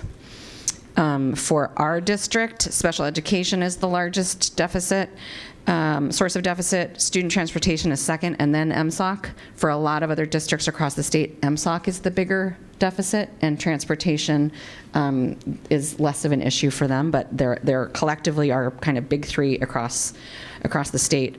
The rest of what I included here is compilation of rights and protections that we have in place for LGBTQ plus students and for immigrant students. As one of our speakers said, and Dr. Jones noted, these are two student populations that are likely to and already have been had their safety, security, identity, and access to education threatened. And so I pulled together some data about students and our existing rights, protections, and policies that we have for gender-inclusive schools, including the information that the WIAA Gender Diverse Youth Sports Inclusivity Toolkit is supported by every major professional sports team in our area and has been in place since 2007. In that time, there have been fewer than 10 complaints regarding transgender athletes, and almost all of them were resolved as being unfounded or inaccurate. Which is to say, we don't need to speculate whether or not having transgender students playing sports that align with their gender identity harms other students. We know that it doesn't. We already know that. And in fact, not allowing those students to participate as they identify does harm them. So there's more that you can find on our website, more that we've already said in policy, a little bit more. We also signed in supporting 2 bills that pertain to protections and rights, including gender diversity, And you can find more out about that. Regarding immigrant students, we have a policy already in existence that if a law enforcement officer comes to the school, they need to contact the principal. And unless there is an exigent or emergency circumstance, a judicial warrant is required and must be reviewed by legal counsel, SPS legal counsel, before an immigration agent is permitted to access a district school. OSPI, we're waiting for an updated statement and guidance from OSPI to support further protections and further adjustments that we need to make based on that things may change. But in this moment in time, and I know that our values and commitments are aligned with maintaining those rights and protections for students in Washington State and in Seattle Public Schools. So more about that in that update, and I'm also going to send a version of this to our legislators, so as different bills come to them, they can speak specifically on behalf of Seattle school students. And that is my update. Thank you, Director Rankin, and thank you for your work in this legislative session. It's critical as we try to get funding for our students. Other directors have reports, board or committee reports or liaison reports. Director Clark. As the liaison for the City of Seattle, King County, and the FEP levy, I just wanted to let the board know that the first meeting is tomorrow, that I'm attending, not of the committee. They've been meeting for a while. And so I'll have updates for you next month. Thanks. Great. Thank you so much, Director Clark. Looking at other directors. All right, we are going to move to the tables. Please bring your microphones to do our progress monitoring. And then after progress monitoring, we'll take a quick recess and break.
All right. Director Hersey is going to be our progress monitoring lead and will facilitate this portion, but I will pass it over to Superintendent Jones now to begin in collaboration with Director Hersey. All right, thank you. We're moving into progress monitoring. This is something we do monthly. We're talking about college and career readiness. And I have Drs. Caleb Perkins and Dr. Mike Starofsky here as my co-pilots in this journey. And I'm really pleased to talk about college and career readiness as something that we've been very intentional about as we move through our current goals. And this is one that we're seeing some good progress on. So I'd like to talk about this as our 7th formal opportunity to review student outcomes. During tonight's presentation, I want to summarize our theory of action for both for the goals and also share results. And then I'll review what the data is telling us, particularly in the areas of graduation, advanced coursework, and waivers, and how it's informing the strategies that we are taking. Slide 2, please. Tonight, for the class of 2024, we will be reporting on the progress that we've made with the 4-year graduation rate, the top line measure, which is the percentage of students who graduate on time and complete at least one advanced course, the percentage of students who passed at least one advanced ELA course, and the percentage of students who passed at least one advanced math course. You all received memos last week, and as a result, I'm going to proceed with outlining our theory of action for helping students graduate college, career, and life ready before highlighting the executive summary and sharing the data and discussing what we are seeing. Slide 3, please. So let me start by reading our theory of action for helping students graduate college and career life ready. If Seattle Public Schools Central Office staff, school leaders, and educators provide high quality Tier 1 instruction, remove systemic barriers, and leverage Seattle's many assets, then African American boys and teens will experience improved access to and success in core courses, advanced courses, and graduation pathways. This will increase their likelihood of success in a variety of post-secondary pathways and careers after graduating from SPS. More recently, we have focused on the following specific levers to improve college and career-related student outcomes within 5 broad areas: inclusionary practices, curriculum-embedded assessments, the use of CCR, college and career readiness data, continuous school improvement plans, or as we refer to them as CSIPs, that are aligned with school strategies, and grading for equity. These 5 areas are directly connected to the advanced coursework and graduation data in this memo, particularly with respect to improving Tier 1 instruction in these grades, and will be the focus of the analysis for this progress monitoring update. There is a direct connect between the work being done in our schools in these 5 areas and our top line measure. So in the aggregate, we believe that these are working. And we track these specific levers through inputs, outputs, and outcome data. I will now quickly review the executive summary before sharing data and discussing what we are seeing. 1, we are focused on graduation data and advanced coursework completion, the 2 components of our top line measure, and given their correlation with post-secondary success. So we believe the graduation data combined with advanced coursework completion has impact on post-secondary readiness. In looking at SPS data for our top line measure, we've exceeded the strategic plan's 5-year target for African American male students. For students of color furthest from educational justice, we have missed the 5-year target by 1.1%. The data also indicates that African American male students have had more success in accessing and completing advanced coursework. I think that's important to talk about not just access, but also completion in both ELA and math. For math in particular, African American male students and students of color furthest from educational justice have increased their percentage of completing advanced courses by 4.3% and 1.2% respectively from 2023 to 2024. Given this tremendous progress, I want to pause and thank all of the school leaders, educators, and staff, community members, and families who have helped put our students on the path to this tremendous progress. I think this is something that we don't do at Seattle Public Schools too often is celebrate progress, even if it's incremental. At the same time, our average overall graduation rate for the class of 2024 decreased by 1.5% when compared to the graduation rate for the class of 2023, though there was a small increase for African American students. This is at least in part due to the welcome reduction in the use of state waivers for the class of 2024 when compared to the class of 2023. We will share more about that in later slides. Next slide, please. Let's look more closely at the trend over the past 5 years in our top line measure. On-time graduation, having completed at least one advanced course. This chart, while it's not legible from where we're sitting, hopefully you have those at your desk. This chart illustrates the progress that we've made over the last 5 years and shows that we've exceeded the strategic plan's 5-year target for African American students, African American male students. The slight decline in students meeting graduation and advanced coursework, the key performance indicators from the class of 2023 to the class of 2024 is largely due to the decreases in students meeting the on-time graduation requirement than changes in students taking advanced courses. Next slide, please. So most impressively, we've made huge progress in students' access and success in advanced math over the past 5 years. This increase has a number of positive effects for students, including that they are much more likely and able to enroll directly in college-bearing math courses when they start college, and thus will be more likely to compete in their degrees. Just a note on that, many of our students enter into the community college system taking not college level courses, but more remedial courses. And so them taking college level courses when they enter is very important. So based on the previous analyses, the increase in math advanced coursework in math is largely due to an increase in the number of students who met the math pathway through college and high school coursework, including business math and pre-calculus. Next slide, please. So looking at slide 7, we shared a preview of this graduation data at our November 19th board meeting. To reiterate, our overall graduation rate for the class of 2024 decreased by 1.5% when compared to the graduation rate of the class for 2023. Comparing 2024 to 2023 in other areas, there was a 0.8 increase for African American male students, a 2.5 decrease for students of color furthest from educational justice, and a 0.5 decrease for students with IEPs, and a 3.7 decrease for multilingual learners. The trend in graduation rates for SPS students resembles that of other large urban districts who we compare ourselves to in other states. This rate has gone up over the last several years, but has shown some recent declines.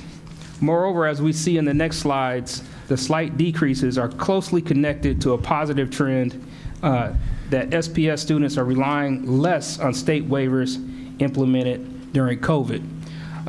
Before we look at waiver data, I'd like to make it a point for everyone to, including our community members who have tuned in on the role of waivers when it comes to students graduating from high school.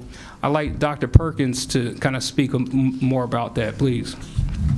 Thank you very much, Dr. Jones. Really grateful for the opportunity, given that there's been a number of comments and references to waivers over the last couple of board meetings, and I thought it would be helpful to provide this orientation. So most notably, waiving graduation requirements has been something that's been available for decades for our high schools, usually in very specific, narrow circumstances, emergencies or logistical challenges. And we've obviously tried to limit those waivers over the years to try to ensure that students' readiness is not being affected for post-secondary opportunities.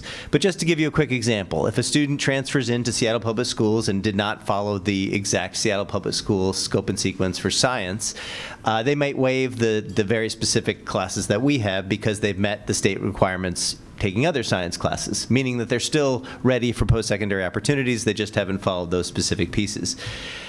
That said, this chart really tries to highlight the use of waivers in the past few years, which have changed and will change again very soon, given the changes from the state that are happening right now. The first two rows I'd like to draw your attention to. These are the waivers that were implemented during the pandemic, when the state decided to provide the option of having students have some core requirements and the new graduation pathways to be waived. It should be noted that we as a system could not just hand these out. We had to go through a very formal process, in particular documenting that these students had the opportunity to meet these requirements.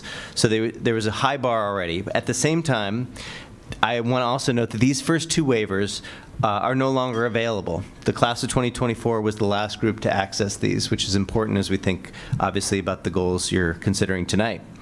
Finally, I just want to share, regardless of whether these are available, we should not rely on these going forward, even if they are, given our collective concern about readiness. We want students to complete core requirements as well as the graduation pathway. That's why we've labeled that connection to readiness in terms of high and red, in terms of something we want to make sure going forward we do not rely on. The next row is also about state waivers, but it's related to elective credits. This is the challenge of having students meet 24 credits when in most of our schools they only have 24 credit earning opportunities. We also want to limit these waivers. They're not as concerning as the top two rows, but still concerning. But it's because it's important for students to have success in both their electives and core requirements. Other waivers, we attest, are less connected to readiness. They're more about like that science example I gave you, where students are transferring in from all other districts or states, and we enable them to meet the state graduation requirements without meeting some specific local requirements. And finally, I'll note there is the service learning waiver that has been heavily relied on since the start of COVID and has continued over the last couple of years. This expanded significantly given the challenge in providing service learning opportunities. I do believe it warrants, as some board members have said in the past, a longer conversation. That's not the focus tonight, but I think it's a healthy conversation for future board meetings. So with that, I would like to turn to the actual data. So hopefully this orientation is helpful in terms of there's a basic sense of some kinds of waivers are perfectly appropriate and not connected to readiness, and others that we really want to make sure we limit, especially as we think forward to the future goals. With your permission, Dr. Jones, I'll continue. And so here's along with meeting our top line measure, if we can go to the next slide, the really encouraging thing that we're seeing from the class of 2023, which is really kind of a high water mark in terms of relying on waivers, to the class of 2024, is schools are already adjusting. They're adjusting to the fact that they know waivers are going away, that the state is making them more restrictive for the class of 2024, and you can see this significant drop. So this is just for pathways, the graduation pathways, which is a reminder that's either passing ELA and math test or getting advanced coursework in those two areas, or CTE, or things like the ASVAB military test. And we see schools across our district who made sure that the class of 2024 had many more opportunities. They improved their scheduling, in part because of the fact, the focus from the board, but in also their own work. So you see that, like, just as an example, overall for African-American male students, 21.7% of African-American male students who graduated in the class of 2023 got a pathway waiver, and that dropped significantly to 7.8%. And it will need to fall to 0% for the class of 2025. And if I could just take a moment, I'll share just in one of my reviews and visits to schools, I had a great conversation with Principal Morales and Rachel Evans at Chief Sealth High School, and they are already well ahead of the game in terms of making sure that the class of 2025 has many more opportunities so that these waivers are not necessary. So with that, I think there's a lot more work to be done. We just have to keep an eye on this as these waivers go away. We're going to have to double down on the strategies. If we go to the final slide. I'll take it. And so since our last progress monitoring update, we want to share some of the latest lessons learned with different strategic levers that are in use. First being inclusionary practices. So not surprisingly, schools who have moved to an inclusive approach to advanced course scheduling have shown significant increases in advanced coursework completion. A couple of examples, IB for All at Ingram, with Chief Sealth, what Dr. Perkins just talked about, and Rainier Beach. Second is the implementation of curriculum-embedded assessments. You've heard us talk about that, and we've really tried to push into that.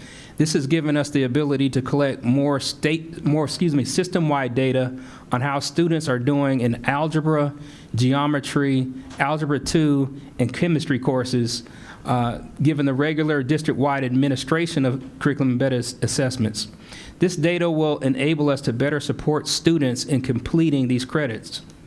Third, as a part of our CSIP-aligned school strategies, our schools are successfully using tutoring, mentoring, and other additional supports to encourage students to take advanced courses and support them in completing those courses. Finally, Atlas data usage reports illustrate that school staff rely heavily on these reports to ensure students are on track to graduate, particularly during second semester. So before I transition to Director Hersey for discussion and questions, I want to conclude by thanking the board for providing a framework in which we can formally monitor how our students are doing. By establishing a robust assessment portfolio of measures and implementing curriculum-embedded assessments, our system is able to do do better and have better understanding of student learning, which helps to inform us around what type of supports we need to provide. So now I'll transition to Director Hersey to facilitate some questions and discussions. Thank you so much. All right. Thank you, Superintendent Jones and senior staff, board members. You know the protocol. If you would just turn your name placard upward if you have a question, and I will be more than happy to acknowledge you.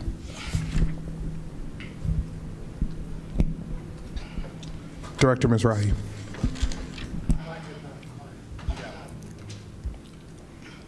You mentioned on slide 7 that the slight dip in the overall graduation data was in line with similar districts, and I'm wondering about if that is also true of the more successful data on page 6 and page 5, if we're seeing a national trend or if we're really setting the trend with the success. So I think we're seeing some districts have better success, but I think that's unique to us in terms of the trends. So Dr. Perkins, if you can add some color to that, I think there's some specific things that we're doing that other districts aren't, and that's why we're seeing some of that success. But correct me if I'm wrong there. Yeah, spot on. So in terms of the graduation rate, it's a slight dip that we're seeing across, like the graduation rates have been going up across urban districts. What is unique for Seattle is that our increase in access to advanced coursework significantly outpaces our comparable districts. I mean, the statistic that we went from about 17% of African American male students 6 years ago to now about 51% who take and pass advanced math classes, that's well beyond most of our comparable districts.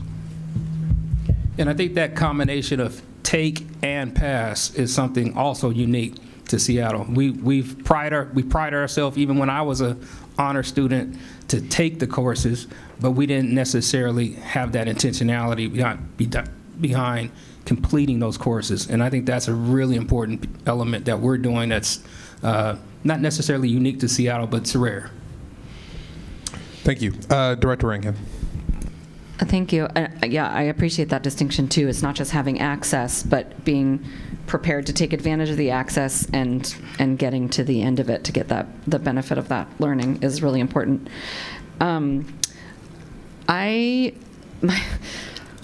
This is a question I'm sure we probably addressed at some point, and I have just forgotten what the answer is, and I asked it ahead of time, but I didn't see it, so forgive me if I missed it.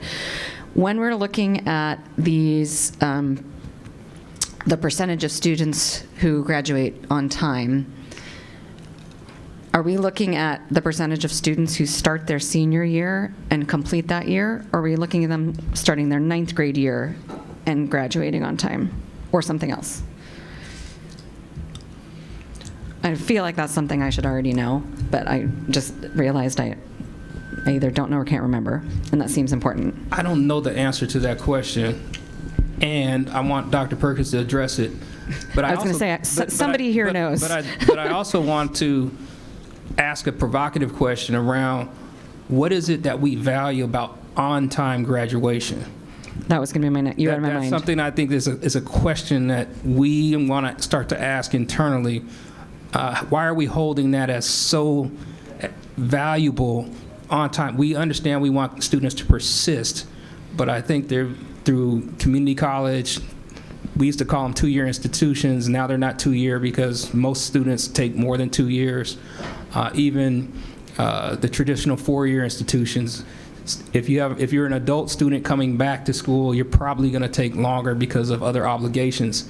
I don't know if that applies to us, but it's a question, it's a kind of a policy question that we might want to start asking. But regarding the specific start date and stop date from when we're talking about the 4 years, if you have data on that, please share that.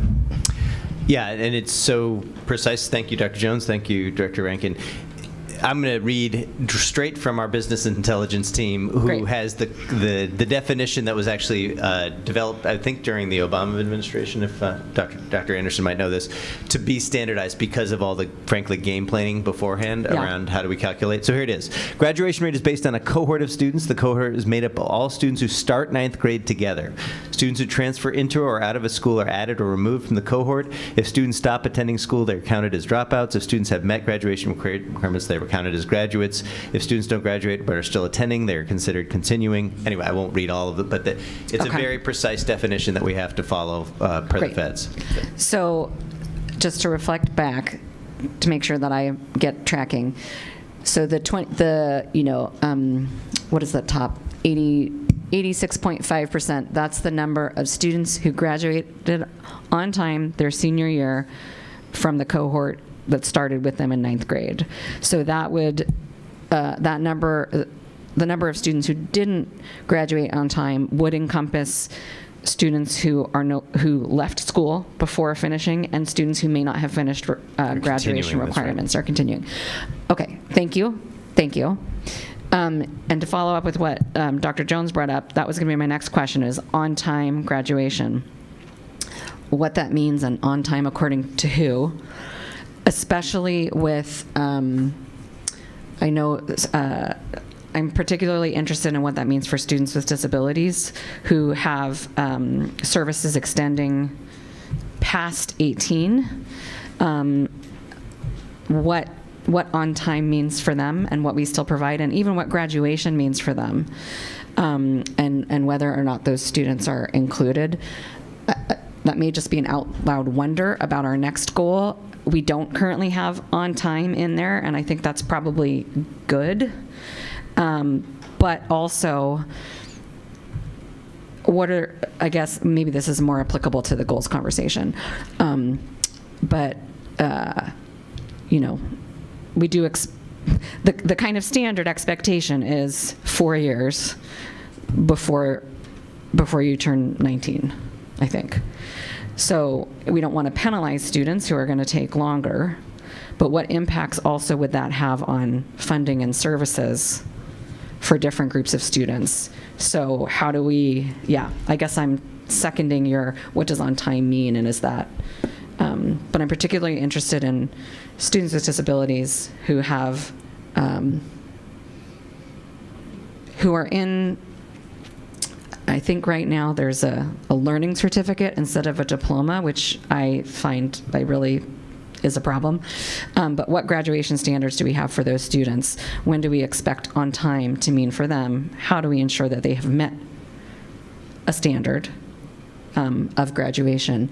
And then how do we kind of mesh there's legislation now to require services to continue to be provided for students with disabilities to the end of the school year if they turn 22 during the school year. So I'm way out of our protocol on this, but that's sort of all what this is bringing up, is what do we mean by on time? And then if we're going to consider something different for the next, or we already don't have on time, all those different factors. So apologies, I have taken us far afield. If I may, I think that's extraordinarily appropriate for what we're talking about in light of the conversation we're going to have about goals. And when we start talking about college and career readiness, it's tremendously important that we understand what that means. If we have artificial time barriers to get our students ready, did we create those, or is there something behind that? When we start talking about waivers, I think we have used waivers in order to meet that 4-year commitment. But maybe our students we didn't serve them fully along the way. So I think this is something that we can continue to think about. I think it's provocative. I think it's something that we can be a leader in. I know our partners down south in Kent, they created a school called the iGrad School for that purpose, for kind of capturing students when their needs haven't been met fully by the Kent School District in that case. And so I applaud them for having that foresight, and they did that about 10 years ago, and they've seen good results from that. So we can learn from our neighbors. Director Mizrahi. Yeah, so looking at the first strategic lever, the inclusionary practices, I think you were speaking to this earlier with the success we've had of students not just enrolling but passing. And it makes sense that if you brought in the access to rigorous course load that we're going to see an increase in numbers. The way that that's worded, the schools who have moved to an inclusive approach implies to me that there are schools that haven't yet, and I'm wondering if there's a plan to broaden that out to other schools since it is seemingly successful. And I think the implication that some schools are more committed to others may have been maybe misstated, but there are mechanisms such as IB, college and high school, that high schools have taken on that are yielding, that is synonymous with commitment to a different path. Other high schools are absolutely committed to this, but these schools actually have mechanisms for students, pathways for them to get on that track. And so I think that's really what we're talking about in terms of commitment. And so I also believe that there's all of our high schools have this commitment for students to persist, for them to matriculate. But again, those who have these unique, special, progressive programs we're seeing the best outcomes. Yeah, do you have something to add? Just say that the danger of the EG is that it makes that implication that's not accurate. Nearly every one of our other high schools has also shown a dramatic increase just through college and the high school or advanced placement, not IB. Director Clark.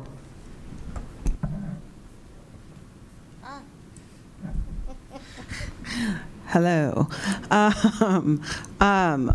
So I just, on page 3 of the memo, and I guess looking at also the data on slide, is it 2? Looking at the interim goals, I was just curious if you could say a little bit more about why you chose the status of yellow, which says interim metrics indicate conflicting evidence regarding whether results will be delivered. Thank you. It's just being a bit cautious in the sense that we actually exceeded the target by 12% for African American male students. We missed it by 1.1% for students of color for this from educational justice, so perhaps we were too conservative there. So fair. And yeah, that's also. Okay. Oh, but what about for the interim measures? Yeah, the interim measures, based on the November update we shared with you, were a little below our targets, so that's also what contributes to the yellow. That's right. Okay. Thank you for reminding me. Yeah. Director Mizrahi, do you have it? Okay. Any other questions for the superintendent? Okay. Seeing none, we may proceed. All right, we are going to take a 7-minute recess. We'll reconvene at 7 o'clock back up on the dais. So you will need to bring your microphone back up and reconvene at 7. Thank you.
We have now reached the consent portion of our agenda. May I have a motion for the consent agenda? I move approval of the consent agenda. Second. Approval of the consent agenda has been moved by Vice President Briggs and seconded by Director Mizrahi. Do directors have any items they'd like to remove from the consent agenda? All right, seeing none, all those in favor of the consent agenda signify by saying aye. Aye. Aye. Those opposed? The consent agenda has passed unanimously. Thank you. We are going to now move back to the tables with our microphones to go do the goals and guardrails, our evaluation, and everything else for this evening. So one more move, and we will we'll stay down there.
All right.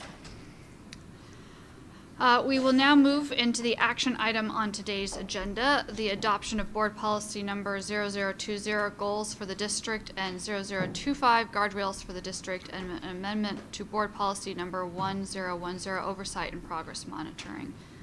Can I have a motion for this item?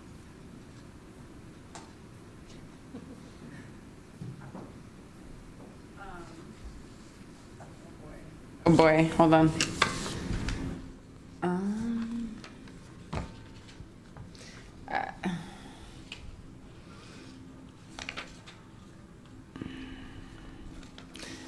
I don't know what I'm supposed to say, but I'm just going to say I move to, oh, there we go. Okay. I move that the school board adopt board policy numbers 0020 and 0025, setting new goals and guardrails for the district, and amend board policy number 1010 as attached to the board action report. Second. Right. Thank you, Vice President Briggs for the motion and for Director Mizrahi for the second. Last year, we worked through a sort of a multi-month process to hear from community about the vision for our students and the values for our district that serves them. Director Rankin helped set that up and really led that deep engagement process. And we heard really about, a strong start, the need to prioritize equitable access to high-quality instruction, the importance of social emotional learning and social justice, and preparing our students to be global citizens, achieve their goals. We then kicked off our work to develop our goals and guardrails reflective of what we heard from the community. And all this work accumulated into Director Rankin's sponsorship of the board action report that is before us, with 2 proposed district goals and 5 proposed guardrails. We reviewed these for introduction at our December meeting, and then from there we conducted additional engagement. This engagement included, it was very fast and it wasn't as perfect as I think we all would have preferred. We tried to reach back out to the organizations that we'd previously reached out. We had a few misfires there, but trying to make up for some of that. We put an online survey out there for 10 days that had a surprising number of feedback, as well as 3 engagement sessions 2 in person, 1 in the north, 1 in the south, and 1 online session.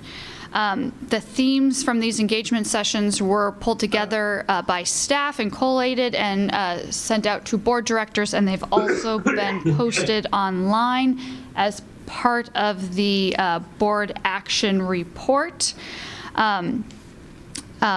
And some of the sort of themes that we heard, again, was this strong start, strong finish, a little bit about targets being more ambitious. Community members were also largely supportive of the guardrails, but maybe concerned about some of the vague language, how the guardrail for equitable access might be interpreted interpreted to reduce programming opportunities. I think there was some concern about what happened to the math goal, a range of things. And in order for us to try to show that we are doing authentic engagement and listening to and reflecting upon what we heard, I hope that tonight we will have a discussion more on refining our goals and guardrails based on this most recent engagement. And that while we do not have formal amendments before us tonight, we work through some of this language and get to a place where we feel comfortable. And then I intend to call a special meeting next week to finalize our goals and guardrails based on tonight's discussion and proposed changes. To that end, I'm going to plan that at the end of tonight's discussion, we make a vote and a motion to postpone action on this item to a board special meeting to be scheduled for January 29th, 2025. With that, I want to kind of start going through our discussion. We have staff here to help us with some of the technical questions that we may have, and I'm just going to go in order with goal 1, goal 2, any additional goals that we may want to discuss, and then we'll go to the guardrails. So with that, let's start with goal. President Top, sorry, Yes. I have a procedural question, Yes. if I may, that may have already been addressed and I just missed it. Because we have to consider a motion, we have to, motion the action item and second it. Would it be appropriate to make a motion to table the vote right now and kind of close that and then have the discussion? So or do we need to wait? We don't need to table Okay. it. So what we will do at the end here is, I'm looking for my language. We don't need to table it, we need to postpone it. So at the end of our discussion, I will ask for a motion to postpone the action item. Okay. And second, and we will vote then. Perfect, got it, thank you. So with that, let's move to the goal 1, our second grade literacy goal. Some of the things that we heard were really about the clarification or really was 10% ambitious enough? And Director Rankin, this was something that you really heard and brought up, and I'm wondering if you will speak to this potential change. Yes, thank you. I'd be happy to. I would like us to consider, and I know Director Briggs had the same consideration, that 10%, in reflection with what our community said, is not ambitious enough, and would that 10%, I would argue that the 10% would not push the changes to our system that we want to see and that our community is asking for, and that a 15% goal would be more appropriate. I would actually argue for higher than that, but I want it to be reachable. I also, in looking at the breakdown of, did a little Excel spreadsheet analysis on what it would look like across different student groups for a 10% increase across all student groups consistently, making significant changes, and a 10% growth across students furthest from educational justice first, or what would happen if we had 10% growth and it reached the groups of students who tend to be already meeting those goals first before it reached other students, and from that kind of came to the conclusion that a 10% goal could be met without significant change to students of color and students in poverty, and that if we want to see our system make this shift towards closing that gap, a 15% goal would push more change to improve outcomes for all groups, but to make sure that we're not excluding groups.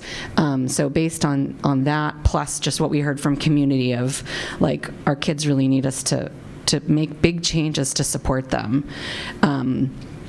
I feel like 15 is the minimum we should expect at the end of 5 years. Do folks have comments or thoughts on that? Director Briggs. I asked, this was a question I actually submitted that didn't get answered, but, and I mean, it might sound crazy, but it actually echoes what one of the commenters tonight, one of the public testimony speakers said, which was that the one who was like a 30-year first grade teacher, and he said all kids can learn how to read. And so would it be acceptable for a classroom teacher to say, oh, a third of my class can't read? I really feel like that number should be like closer to 95%, frankly. And if it's not a shortcoming of the students, which we know it's not, then it means we're not allocating resources to provide that level of instruction that would get us to that level. So I'm asking, like, what would a budget look like that made it a priority to ensure that all second and third grade kids knew how to read? And it's sort of hypothetical, but also not really. I mean, I'm saying it's hypothetical because it's an extreme jump from what we're talking about, but I'm having a hard time accepting the lower bar. Director Briggs, just to clarify, is that a question you want staff to address? Yeah, and I don't mean like what is the line item, budget. I understand that's not practical right now, and that's not the stage of budget planning that we're at. But like, I would love high level to know what would need to shift in our budget to allocate enough resources such that we were ensuring literacy for something like 95% of kids in our system.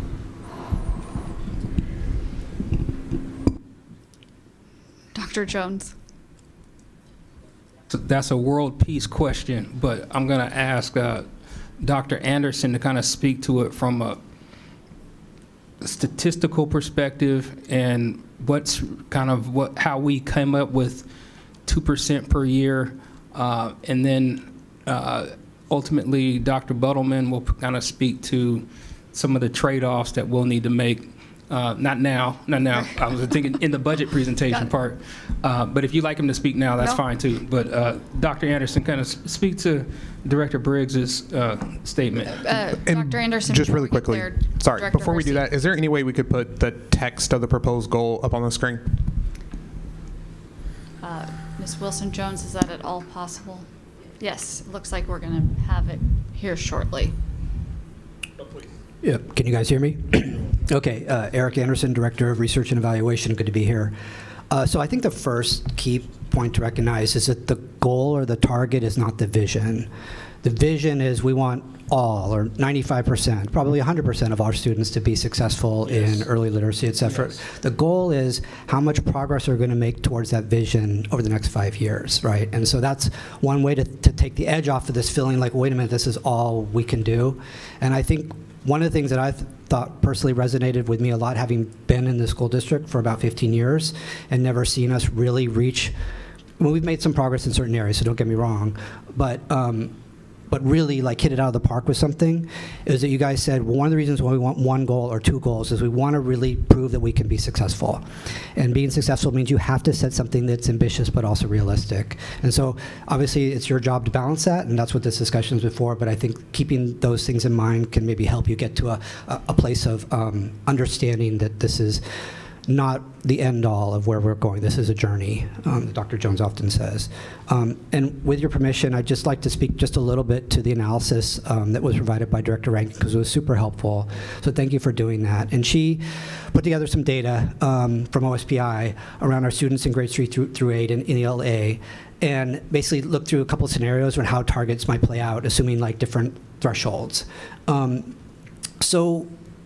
And it, based on the way you did it, it kind of says, well, this doesn't seem to be playing out very well. But I think there is something you guys want to consider that would be maybe consistent with how sometimes this is done, is you have a universal goal for all students, and it might be 10 points, but then you have differential targets for other student groups based on their starting point. And so actually, if you play this out, it might be, it turns out, just using the data that you gave us, I think it was a 64% baseline for all students. Could we actually make it available for, I don't know if it matters, for people to see what we're talking about, so it doesn't sound like there's some secret document that I sent you? Yeah, I don't know that it'll help to visualize because there's a lot of numbers, but let me just see if I can boil it down really quickly. And then we can provide it to board directors after and include it in our meeting minutes. So, I think the baseline for all students in the example you had was 64%. So a 10-point gain over 5 years would be 74%, right? But then you looked at what if we set targets for low-income, free and reduced lunch students versus non-FRL students, right? If you had a differential approach, first of all, the baseline for non-FRL students is already 86%. It's above what the 5-year target would be. So it might be reasonable to say we want all students to grow, but do we need those students to grow by 10 points, by 2 points every year? It might be reasonable to say we want them to at least grow 1 point a year and make it to close to 90%, right? And that would be a pretty high percentage. It turns out mathematically, if you said, well, what if they only grew by 5%, how much would the FRL students need to grow over the same period? It turns out mathematically, they'd have to grow by 20%. And so that all of a sudden seems like, okay, what didn't seem very ambitious through the lens of all students, but really the target is we need to grow by 20 points, which is 4 points consistently every year compounded with our target group. And so that was really how we approached, because I've looked at data for years. I know that moving the numbers with all students is really hard. It is also hard with targeted groups, but to close the gap, which is, we want all students to improve, but we also want to close the gap. And that way, all kids are improving, but you're also narrowing the point. It turns out that if we did hit that target, a 20-point target for FRL and a 5-point target for non-FRL, we would close the gap from 43 points to 28 points, and both groups would improve. The other thing we have to remember is that it's new students every year. So you're not looking at the kids who are in 3rd grade making that growth every year. You're looking at a new group, or 2nd grade, excuse me, a new group of 2nd graders. But what I think is important is basically how do we need to say it in the goal to make sure that we're clear that it's about all students, and it's about students, it's about the gap. And then because what we want to do is drive change in services, supports, and the experience of students in kindergarten and 1st grade, so that 3 years from now, that group of 2nd graders closes the gap because they've had the benefit of whatever is being provided in kindergarten and 1st grade. So I guess the question would be, does just changing it from 10% to 15% help with that or not?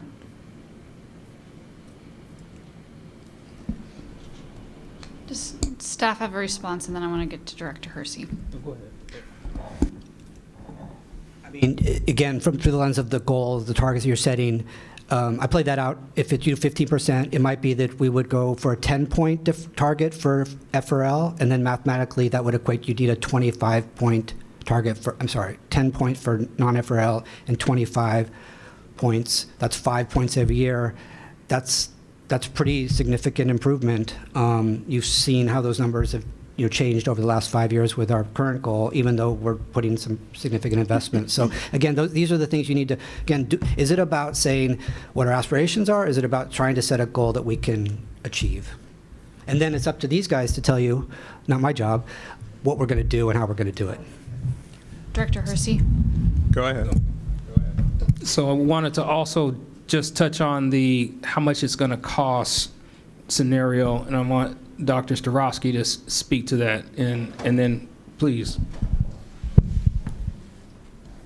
So this is just speaking generally. For a 5% increase, we would be increasing the amount of instructional coaching that we would be having for our teachers. We would have to scale the infrastructure to be able to do just this 5%. I'm just talking going from 10 to 15%. DIBELS expansion, also a curriculum adoption, after school learning, personalized learning for our students, not yet at standard, high dosage kinder tutoring. So just having an expansive, taking what we're trying to do at the second grade already, what we've already shared for potential investment, this would cost between $16 to $23 million just to do this expansion, not let alone getting to 25%. So when we're looking at the amount of investment that it would take, that's impacting infrastructure, professional development, curriculum, is what we projected out, and we have some of that a little bit detailed for you right now as we're sitting here today. I appreciate that, and I think that puts real numbers around what that additional 5% will cost us as we look at our budget. Director Hersey? Yeah, and a lot of what I was going to share was pretty well articulated in the conversation, but I just want folks to keep a couple of things in mind. Is to a 5% increase doesn't exist exclusively in a vacuum of this conversation, right? And when we're thinking about what it looks like for us to attain a goal, we know full well that our students are very capable of really great and amazing growth. As a second grade teacher, I've seen students make 1.5 years of growth over the course of 6 months. It depends on who the teacher is. What I want folks to know, though, is that when we are looking at this isn't really a goal for our students as much as it is a goal for our systems and the way that we deliver education and the way that we are tracking how the strategies that we are utilizing are actually being implemented in the classroom. Where I really want us to stay focused is that it is very easy to receive the feedback, and I am subject to this as well, is we should be going farther. Our kids deserve better. They 100% do. They also deserve for us to be able to meet our goals in a capacity that we say that we're going to do them. And I'm not certain that before, especially not before student outcomes focused governance, before the time that I've been involved with the district, that we have done that. And we have been able to say very clearly that the programs and the strategies that we've been putting in place have worked on a system-wide level. So again, and I know that this is probably not a shared sentiment, but I am really in the camp of figuring out, because in my mind, we have committed to this structure of student outcomes focused governance. We are now in a place to where if we are going to do this, we need to see, in terms of the infrastructure that we build around it, how do we get from point A to B?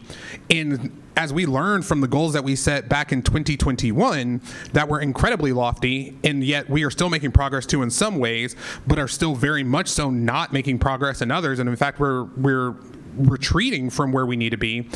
It really brings me pause to see that, okay, we have experts that have done a lot of study and a lot of thought around what does it look like for our system to go from where we are now to a reasonable and realistic goal to now, because of a conversation that we are having, we are pushing back and raising that goal.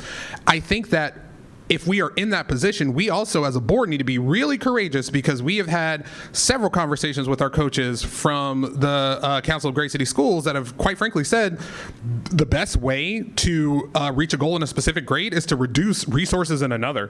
So, and what I mean by that is that it has been suggested that, like, okay, if you want to increase your reading comprehension scores or whatever the case may be in second grade, that means that the top end of the scale, 12th and 11th grade or whatever grade, you are going to have to pull resources from somewhere. I don't know what that looks like. I don't know what that means, or like how that would actually show up in a conversation that we would need to be having.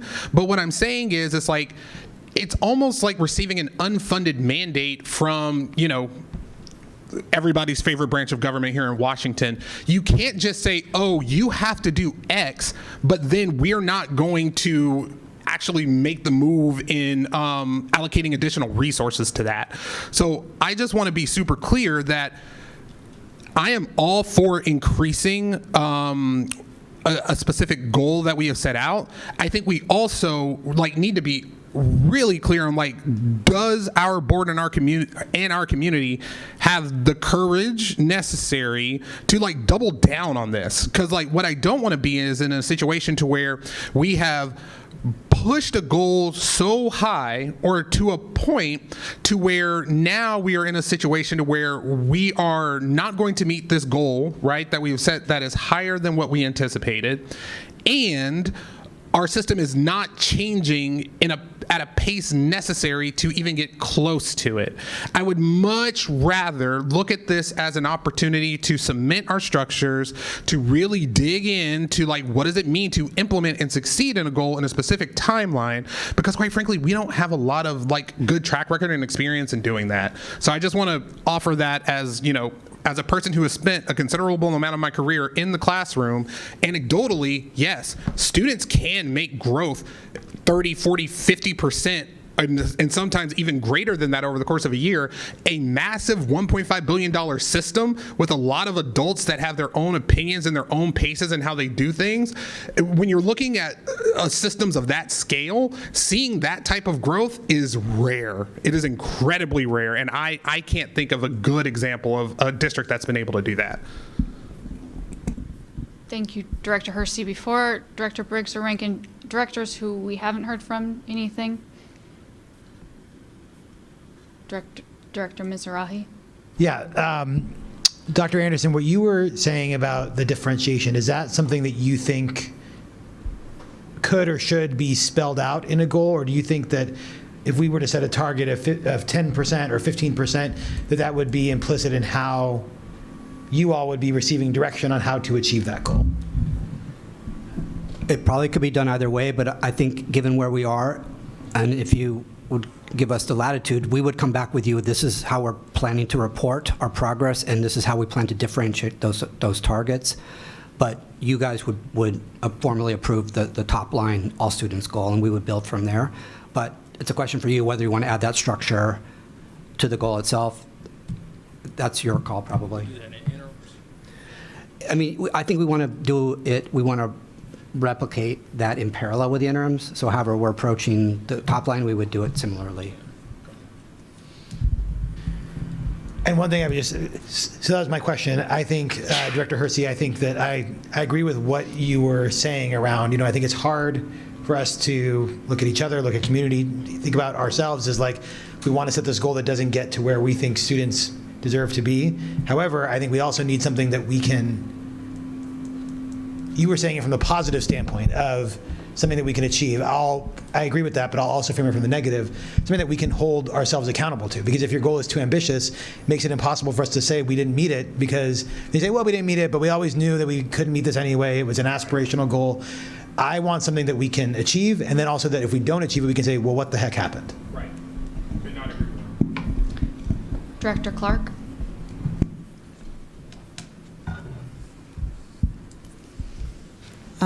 So I'm really on the fence right now. I'm hearing both good arguments and good comments from everybody around the table.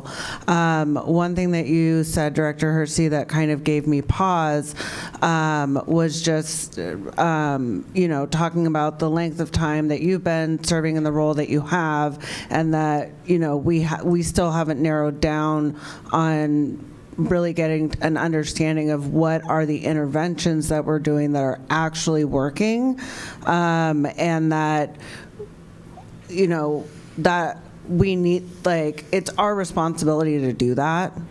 Narrowing down on those targets, that's how we're going to help increase student outcomes, is by understanding what those exact interventions are. I don't have a good sense of whether or not increasing the keeping the percentage for the same or increasing it is going to impede our ability to be able to hone in on what strategies are working, what strategies aren't working. But I just wanted to share my thoughts on that. Director Rankin. Thanks. Well, let's see. We know that I'm not here to be liked. We haven't been brave enough. Like, flat out, we haven't made progress because we haven't held anybody accountable to making progress. We adopted SOFG 3 years ago, but we didn't start doing regular progress monitoring until last year. We didn't start asking the questions about what's working and what's not, and what do we need to do to move the needle. We didn't start doing that 3 years ago. We've just gotten in the practice of that. We also had a board that was totally misaligned and even agreeing what the role of board governance was, much less actually adhering to the commitments in the framework that we've adopted.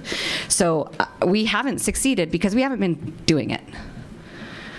We're in a place, a much better place now where we're actually doing it. And I do want to know, what would it take to improve the students by this percentage? And then we can talk about if we're willing to give those things up.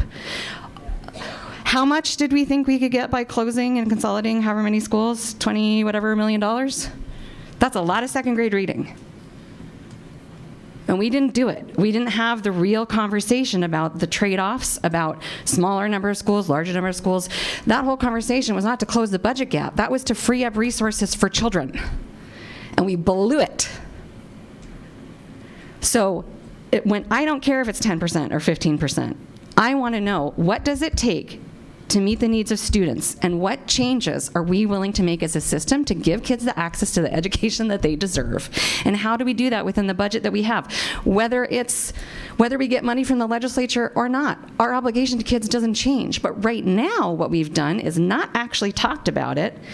Increased class sizes in secondary, way overcrowded in secondary. Kids don't have access to electives and all this stuff because we've sort of shuffled numbers around to balance a budget without thinking about the impact to students and the student outcomes. So 10%, 15%, it doesn't matter. What matters is that we're actually holding ourselves to a standard of making the changes we need to make to yield changes in student outcomes. Because if we do everything the same way we've always done it, we're going to have the same results.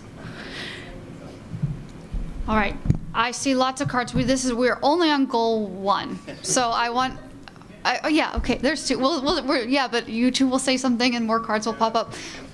But I want to give you both an opportunity to speak. But I want to then, as we move through these other goals, we are not taking reminding folks we're not taking action tonight. This is a discussion. We will take action in about a week. So, and have an opportunity to kind of vote on some amendments here to some language. So, with that, Director Briggs. Thank you. I mostly, the majority of what I wanted to say was already stated by Liza. I think the point I just really want to drill down on is that this conversation is so important, because where we put our resources is where we will see change. And that's really what I'm driving at right now. So we need to know, yes, we do need to know what are the strategies that we're doing that are working, that are having an impact. We can get there faster if we put more resources toward figuring that out. And we do need to have concrete numbers so that community and us can know what is the trade-off, because I am under no delusion that there won't be major trade-offs involved because we have finite resources. But we still need to know, what does that actually look like? If we want to move the needle, this much, then what does that cost us and what do we have to sacrifice? And that is exactly the conversation that this is. That is exactly what this conversation is. And it is so critical that we know exactly what we're talking about here. Because again, where we put our resources is where we will see change. Director Hersey. Yeah, really quickly. And with love, I just want to push back a little bit on the last part of what you were sharing, Liza, because it's like, I think that's where we got into trouble last time, or at least where I'm holding myself accountable, is that like, to me, it does matter on whether it's like 10 or 15%. Because like, again, this conversation just cannot exist in a vacuum of the boardroom, right?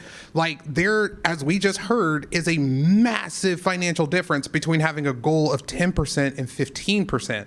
And so that's what I just want us as a board, and really to like lift up Evan's point, it's like this conversation is critical, and I just don't want it to be like, oh, like, you know, yes, you are right. We are not pushing our system far enough to get the outcomes that we need to get for students, because it's much more complicated than that, especially when you take into consideration how implementing systems year over year compound for the instructional quality that a student receives depending on the grade level. Like I just want us to be really cognizant about like what that 5-point difference is over the course of 5 years, and what that actually looks like in terms of resource allocation for the system. And also, like, do we have any examples of districts in our financial situation with our current data, like size, with the same or similar numbers of free and reduced lunch, of districts that have made that type of growth?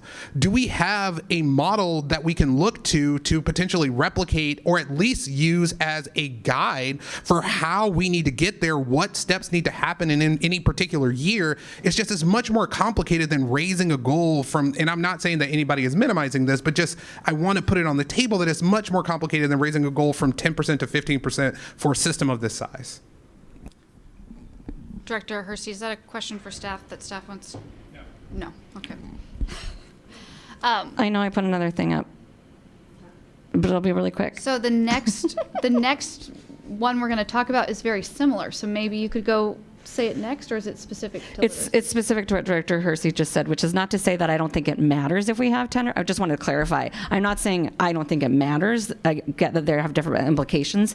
The reason that I'm proposing a change is not because I feel very strongly about 15% over 10%. It's because I feel very strongly about a meaningful target that's going to allow us to hold the system accountable for the change that we want to see. If we think we can do that with 10%, fine. If we need 15% to push us a little more, and really what we're looking for is not perfection, but progress. When we do progress monitoring, it's to see growth. So we're not going to give everybody an F if we don't hit the target, but we're all going to have failed if we can't make changes to make progress. So just to clarify, the 10 or 15 to me is, I want to know what the right target is for us to move the needle in a meaningful way. Right. Thank you. So we're going to move on to goal 2, which is the Life Ready goal. And some of the themes we heard from community, again, is around the percentage change. You know, is 10% enough? Should we, for this one, move to 15? And I think, Liza, again, this is a suggestion that you've brought forward, so I will give you the opportunity to speak to it. Thank you. Yeah, kind of similar. How do we make sure that we're actually going to push the system to make changes for the students for whom we want to see the growth? I have other questions about this too. I actually proposed, well, if we were going to vote tonight, it would have been proposed as an amendment, but since wait, let's. Oh, are we gonna? Yeah. Okay. That will be next. So I have questions about that I'll wait for, that have to do with, depending on what our baseline is going to be, whether or not 10% or 15% feels right. But kind of, I was getting at the same thing: is, does 10% push us enough, or would 15% be more meaningful and progress? Does anyone have any additional comments they want to add to this sort of percentage here in the Life Ready?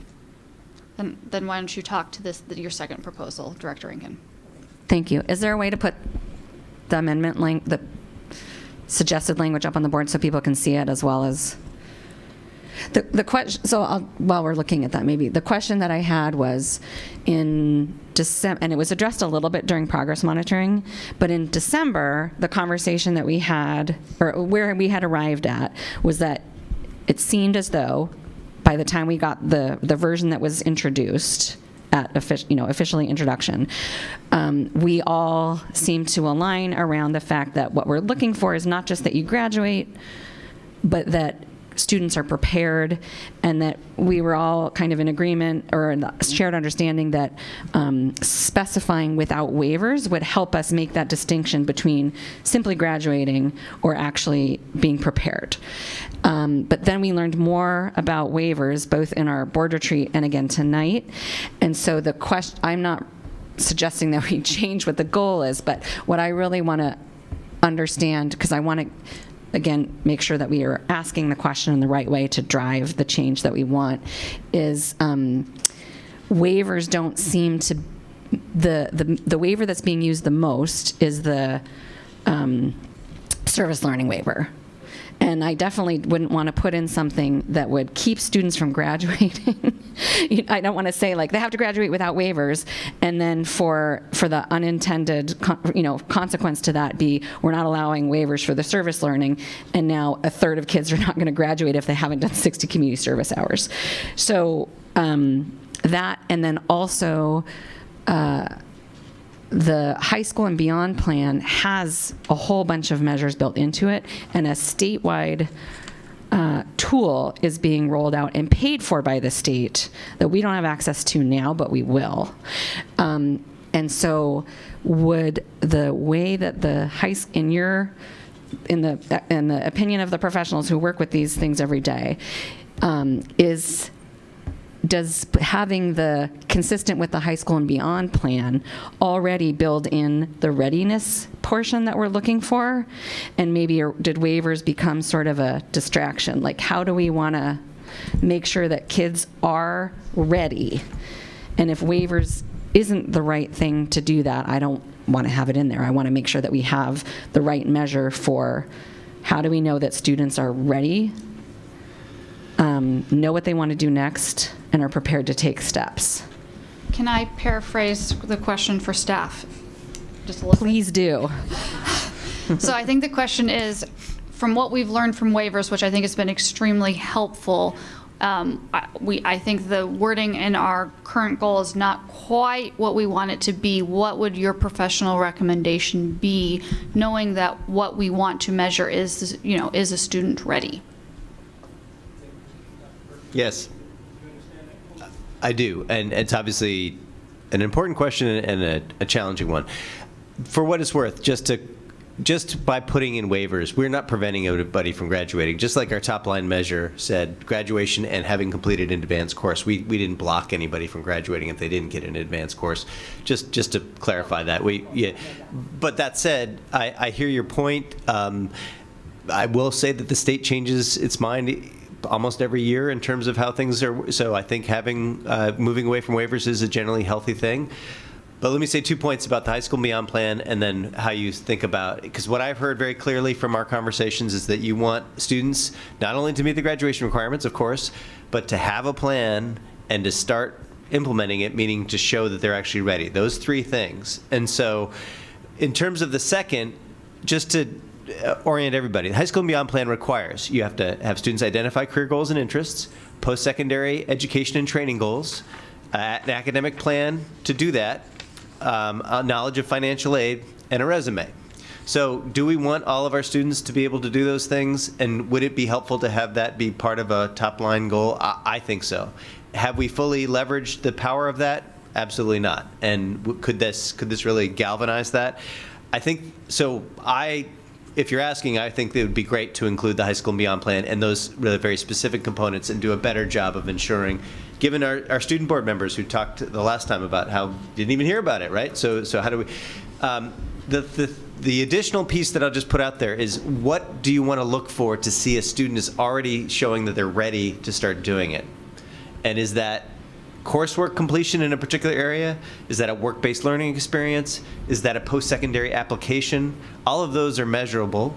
All of those are doable, and those are the options I think you have in terms of whether you want to add that component. Something that they do something specific to show that they're actually starting to implement that plan. And so that part is or isn't already kind of baked into the high school and beyond plan? In my estimation, it's not. Okay. It's that by simply identifying your career interests, identifying your plans, you're not necessarily starting to implement those plans. It would be an additional step. So updated language would look like those components of the high school and beyond plan plus implementation in one of these 3 measurable ways. Well, I think if the high school and beyond, I'm sorry. If the high school and beyond plan Director is Rankin. already in there, we don't need to list out the bullets. My question is really the high school and beyond plan, the measures that are contained in that already, is that sufficient to demonstrate readiness, or do we need something else?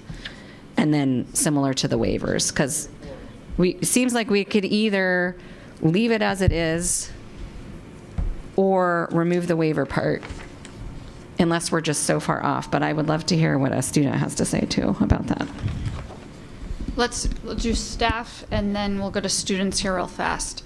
I asked Dr. Perkins to say what those 4 elements again are so we can hear it again. Are these kind of readiness criterion? So please. So identification of career goals, identification of post-secondary plans, a course-taking plan for the time they're in middle and high school, knowledge of financial aid, and a resume. The only thing in there that's actually doing pieces is the resume component. So, good. That's it. Director Bragg. Yeah, I immediately heard that and went, I don't think it does. I don't think that currently, especially being a student who lives day to day and goes into mentorship class and it's like, we're going on Naviance today. I don't think currently the action is being taken. Like, I feel like there's a lot that is said in the high school and readiness plan, which is really good for like the prep, but actually saying that students are ready to go into that, I don't think is contained within the high school and beyond plan. Director Elidlius. A lot is said in that plan, but none of it is actually followed through with. I remember I did this internship this summer with a ton of private school kids, and I just remember them telling me about how their schools set them up with the jobs and like companies after graduation or during the summer or during the school year. And I just feel like we need that resource and we need something to write on our resumes. I mean, there's resumes, but what do we write on the resumes if you guys don't give us opportunities? Fair point. Director Rankin, one last time. Yeah, so I'm the parent of a 10th grader and a 7th grader, neither of whom have any idea what I'm talking about when I say high school and beyond plan. I know, sorry, Caleb. So the other question is it an implementation? Okay. If we think the high school and beyond plan, were it to be implemented consistently, would provide us the information about student readiness, it feels to me like we don't need to add anything else. That's an implementation issue. Now, if my wonder is if what's in there is the right question to ask to know if students 5 years from now will be more ready for life after graduation than students today. Dr. Perkins, could you list off the 4 implementation things that you had again? Yes.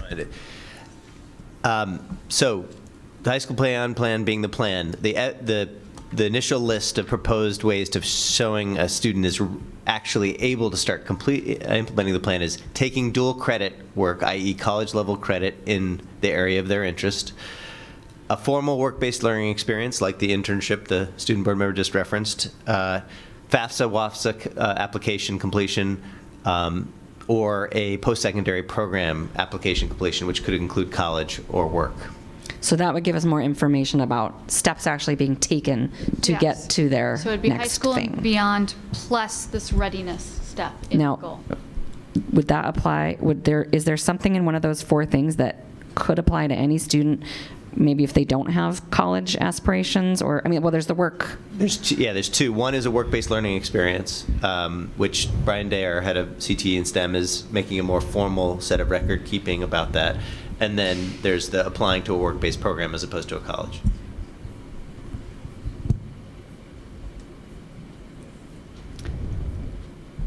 I really like that. Sounds like Diploma Plus, but without the name, but that's what we wanted, so that's fine. But it's less complicated.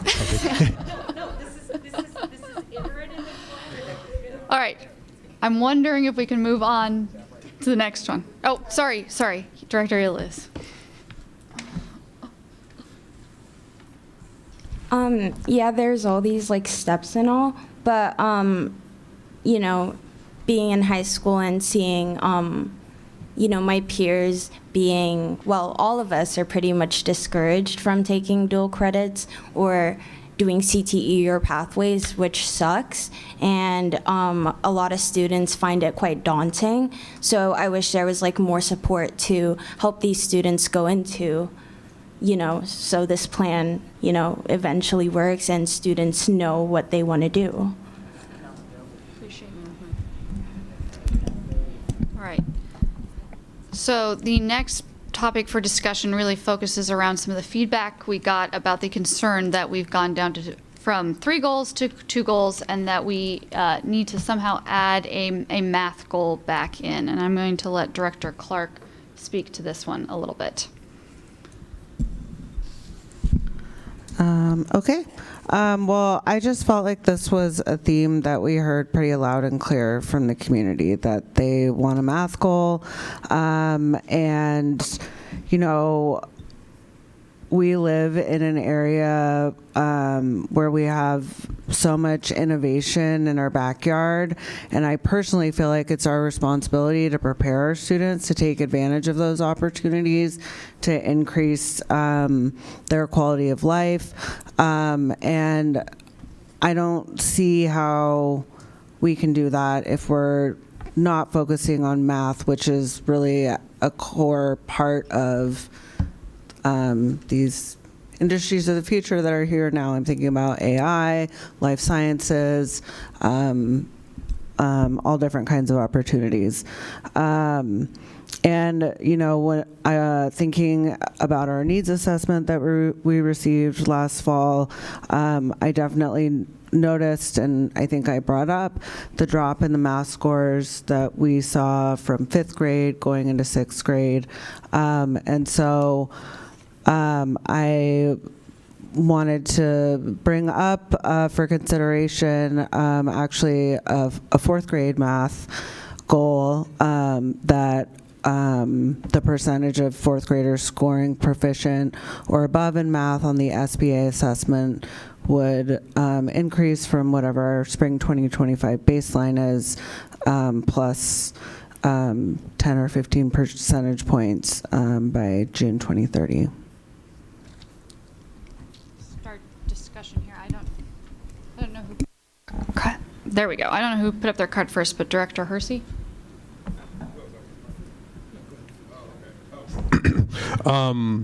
Yes, so I am not opposed to a math goal.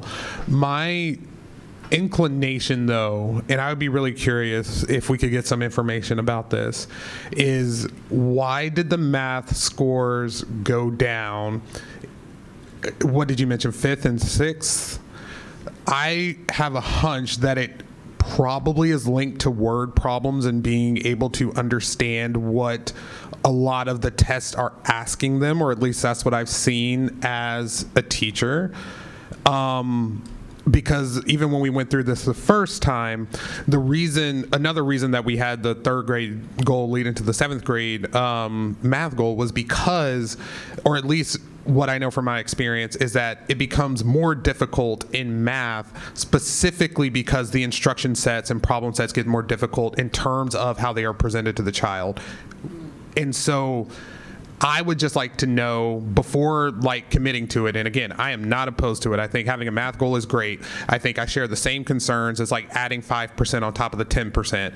If it is going to be a resource drain on the district, if we can improve potentially our math goal through really doubling down on reading, that would be my preference personally. But I don't have enough information to know why we saw a dip in math in those grades. So that would help me be a stronger advocate for adding an additional goal if I could see some information or some insights into why that happened. So the third grade literacy, seventh grade math, college and career readiness was and is all connected. And we believe early literacy connected to being able to do math at seventh grade, and those are getting us ready for to be able to take those advanced courses, to be able to be college and career ready. So Dr. Perkins, you have a capture on what happened at fifth grade, and I want you to be able to speak to that pursuant to Director Hersey's comments or question. Yeah, I'll do my best to kind of channel our math manager, math leader. And please just talk about the difference between a fourth grade math goal and a seventh grade math goal. Yeah. What's the fundamental difference? So I think the rationale why we brought the recommended seventh grade math goal was very much to Director Clark, your point about how are we setting kids up for being able to access STEM careers if they so choose, if they want to. And so where we see the unfortunate gatekeeping, if you will, happens so much more in middle school. We see the scores dropping at the middle school level most precipitously. Students accessing their, in students of color versus educational justice, accessing advanced coursework. They're less likely to if they don't succeed in middle school. That is the linchpin. Now, I know there's interest from the board to potentially revisit and think about it in a new way. But to your point, Director Hersey, there are definitely things getting more complex, more word problems, and that's to Dr. Jones's connection between the reading and math piece. But if I were to say, where is that linchpin? It's the middle school math experience that ends up correlating highly with how well they're going to do in high school and beyond in math. Director Mizrahi. So I just want to double down on the point that I feel like what we heard in the community feedback was around having a middle grade math goal. I think that, when we were originally discussing this and decided to go down from 3 goals to 2 goals, I like the idea of being more focused in what we are progress monitoring. I also felt like somewhat swayed by the argument that in order to meet goal 2, we would have to have interim goals that measured middle school mathematics. I would say, though, that, if we're talking about like actually engaging in authentic community engagement, when we kind of in the conversation gave that explanation, people were like, yeah, but we still want a middle school math goal. I think people want to see it written out, and some of that is just good communication from the district, that people want to see that this is something that we are valuing, and they want to see it as a goal. So I feel like I would be inclined to add it. I would also be inclined to defer to the experts on when we should be measuring it, but I think that we should have that math goal back in. Director Briggs. I really understand wanting the math goal, and that all makes sense. And my concern is really around spreading ourselves too thin and having an inability to focus our efforts. And in the spirit of reverse engineering the career and college readiness goal, like, would it be possible to have an interim goal that tracked middle school math,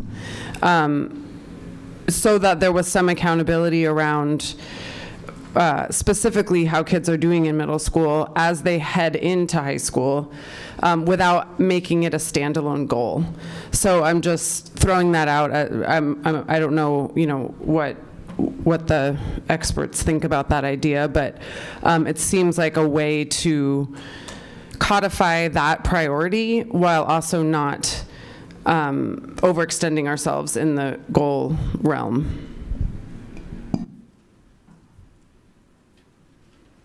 I mean, absolutely, that's another option, and just to show how consequential your conversations are, Director Clark and others made that reference, I think, in the prior meeting earlier in January, and so we've already been brainstorming with lots of help, potential middle school interims that focus on math, whether it be completion of algebra, whether it be the SBA scores. Anyway, we've had a lot of robust conversations with the same thinking that you're sharing, that it's a critical component about determining readiness. So it would be a very logical interim as well as aligned to what you're hearing from the community. Director Rankin. Thank you. When we first decided to go down to 2 from 3, the idea being the board that focuses on everything focuses on nothing.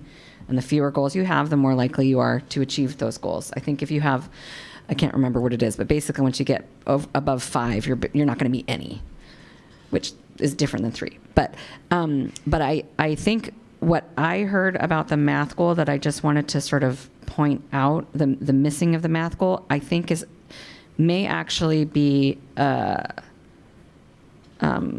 desire for just increased transparency around just how students are doing, which we can do in ways like setting the goals is our way of saying, here's how we're going to evaluate the success of the district.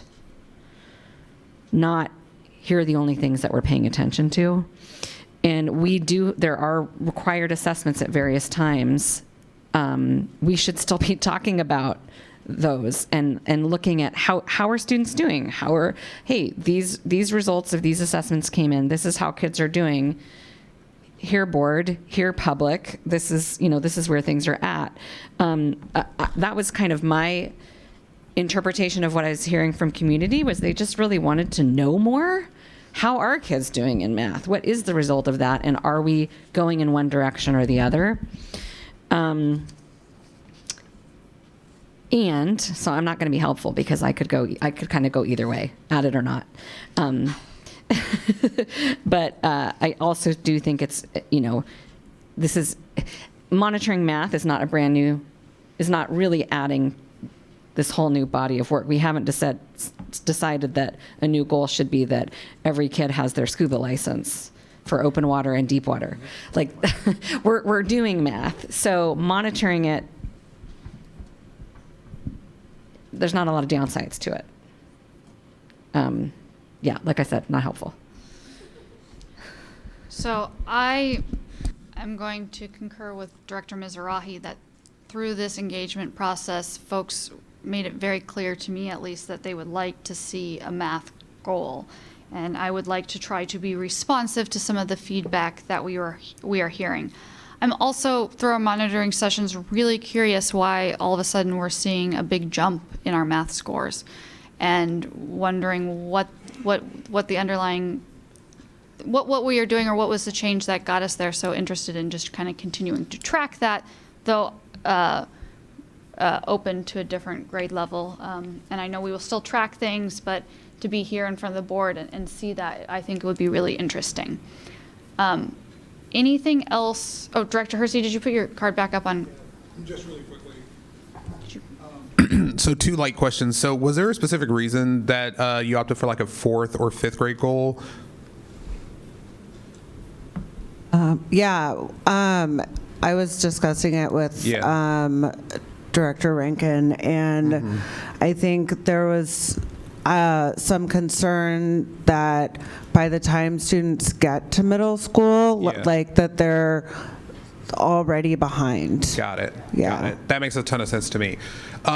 So with that, I'm also interested to see like what caused a significant jump in our 7th grade scores, and then maybe there is a compromise somewhere in there to like either pay attention to the grade immediately before or after 7th grade, whether it's more, do y'all think, impactful to focus in on 6th or 8th to support the transition into high school, which would then essentially be like, okay, if we can replicate what we did in 7th, can we do it in 8th, and just continue to track that same like cohort of students for a little bit. Maybe there's some value there, I don't know, but I think like making a big jump to the 4th grade would probably be almost a reinvention of the wheel, and I think we could probably use a lot of the learning that we got from the great outcomes that we got in math more effectively in a 6th or an 8th grade goal. So if y'all could give us some information or clarity around whether that would be useful, that'd be great. Turn to staff here.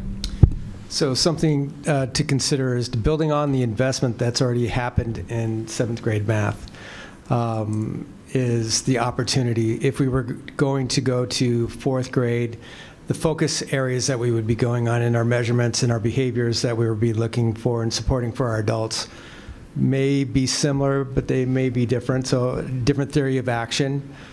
The opportunity for us, if we were to go with 7th grade, still can take into account the 6th grade transition and the 8th grade transition into high school as being a clear theory of action.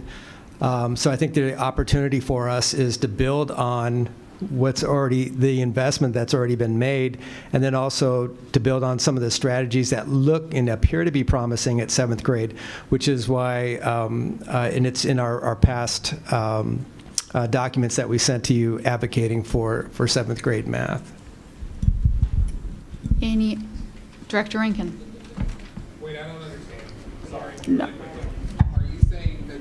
Sorry, are you saying that you would want to continue tracking 7th grade, like as just like a reinstatement of that goal going forward, or are you saying that you would want to see a 6th or 8th grade goal? The first part, the 7th grade. So Correct. just continue what we're doing.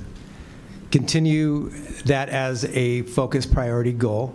Okay. And maybe continuing the things that are, or not maybe, continue to do the things that are working, that are promising. Okay. And then try on new things that we want to expand on the goal to get better at. Are we meeting our 7th grade goal for the most We part? had a huge jump in our Yeah. last progress monitoring. It was like, So we're trying to see if that's a fluke or not. Okay, cool. Yeah, Got it. Cool. it was like a 7 or 8% jump, I believe. That was not what I was expecting in our progress monitoring. So Director Sarge.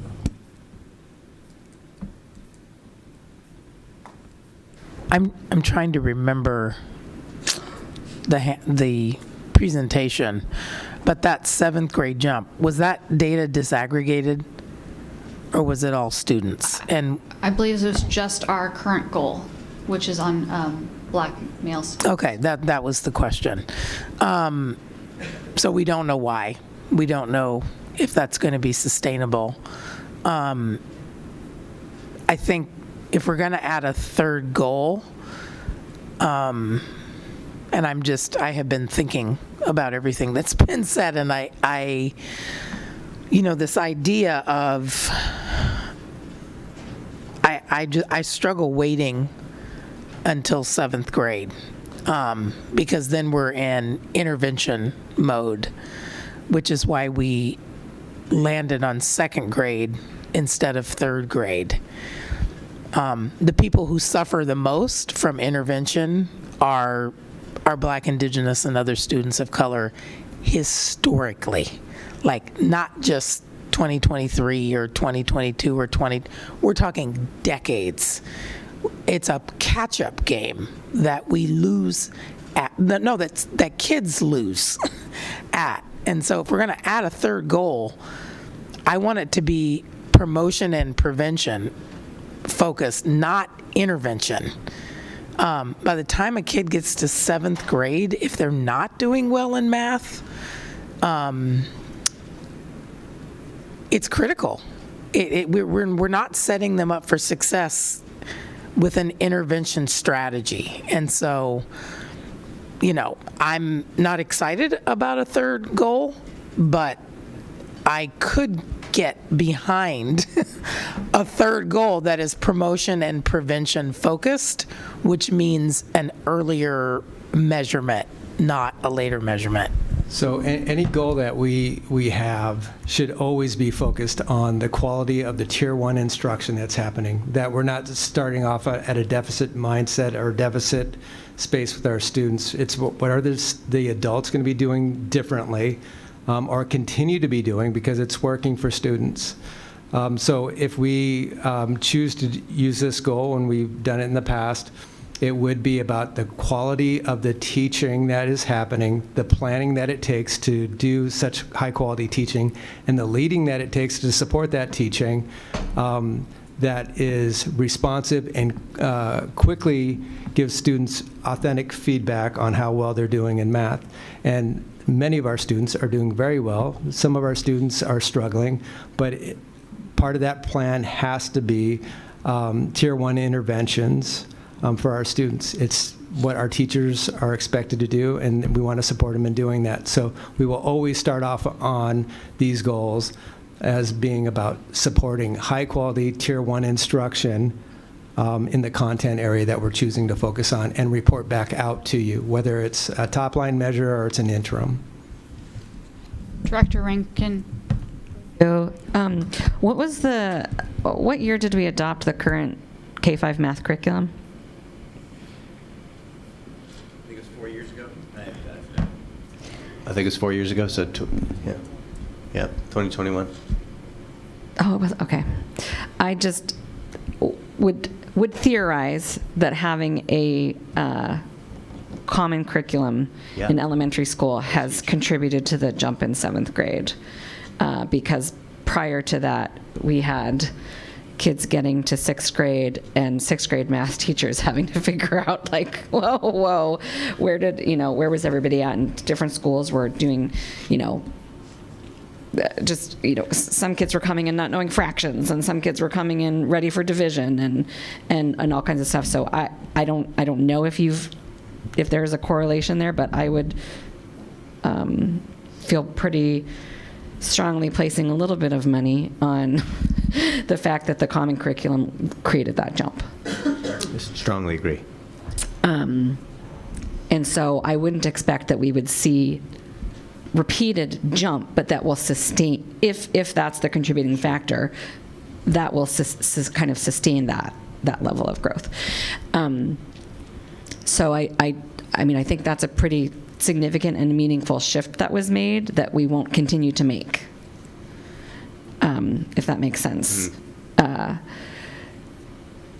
If we do have add back a third goal, I would, in echoing what Director Clark and Director Sargi said, be really interested in seeing it at the 4th or 5th grade level. Moving from elementary school, looking at some other districts and some of what we're doing too, the idea of kindergartners taking kindergarten math, first graders taking first grade math, but when you move into middle school and you're already taking, have the opportunity for different schedules, there is a lot more opportunity to not expect one teacher to do everything and to make sure that kids are prepared to take math at their level, and kids who want to go more and, do more can. But we want to make sure that all kids have the preparedness and opportunity to do that, and that we're not limiting access to advanced learning by what elementary school you went to. And I feel like looking at 4th or 5th grade would give us a better idea of the level of preparedness for kids, and also maybe help identify too, is it reading that's interfering with the math readiness, or is it really just the foundational math skills? It seems like looking at that earlier, I think I would support. Okay, Dr. Jones, and then I want to wrap up the goal conversation and move to guardrails because it's getting late. Right, so I just want to kind of express this to my team. The board started this original set of goals with a notion of a strong start and a strong finish, with some reassurances at the front end that things were shored up so that by the time they got to middle school and high school, they had such a strong, solid start that they could get there. So when you hear them talking about, well, let's start that math goal in 4th grade, or let's have the literacy goal in 2nd grade instead of 3rd grade, it is the desire, and you all correct me if I'm wrong, to have some reassurance at the front end that everything's in place. So the creativity that we're hearing from the board around 2nd grade, fourth grade is that desire, correct me if I'm wrong, that desire to have some ironclad reassurance that no one's falling through the cracks. The system is robust enough in the first couple of grades. Is that correct? Yeah. So to meet that need and desire of the board, can we still achieve that at the fourth grade, fourth grade math, second grade?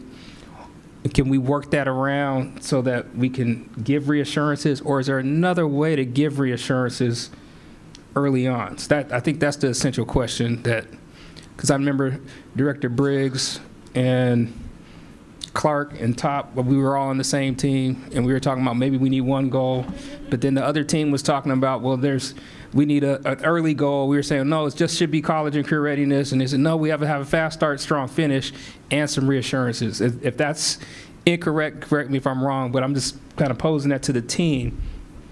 How do we achieve that, or what can we advise and recommend so that they can get that reassurance? I don't know if that's possible to construct that tonight, but I just wanted to plant that.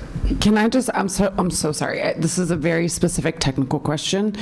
I'm wondering, Dr. Perkins, what you, so you're saying that seventh or middle school is when people kind of almost get tracked in a way, like math or not.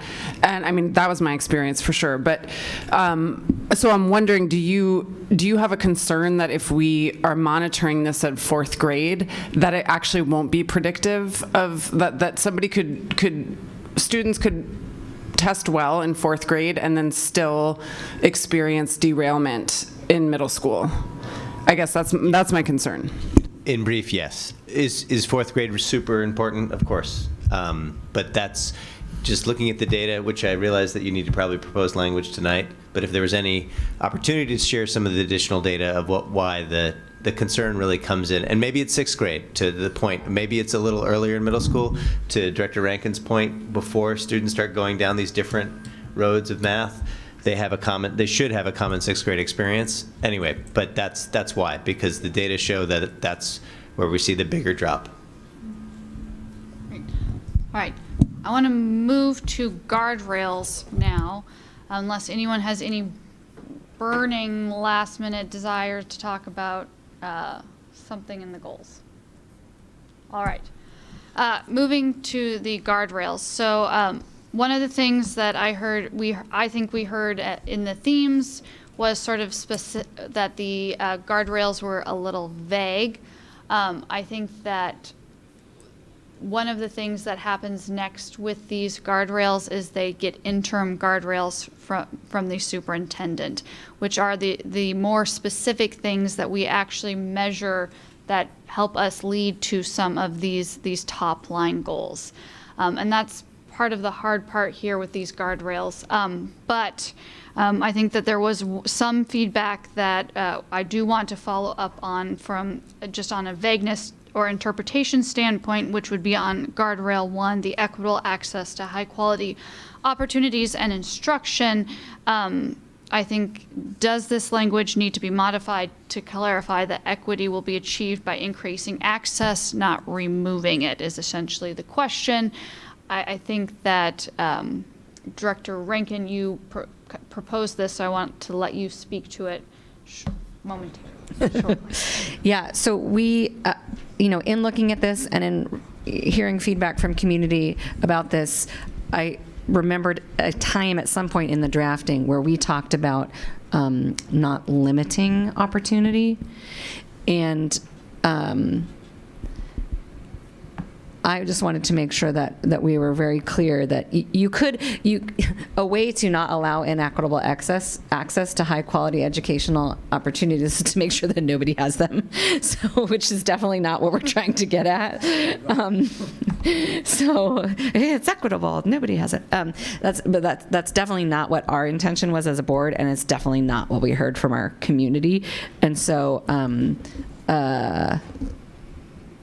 let's see, is it in writing somewhere here?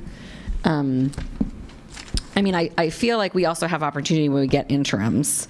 If one of the interim goals is there will be no unique or advanced programs, we would be like, oh, no, that's not what we meant.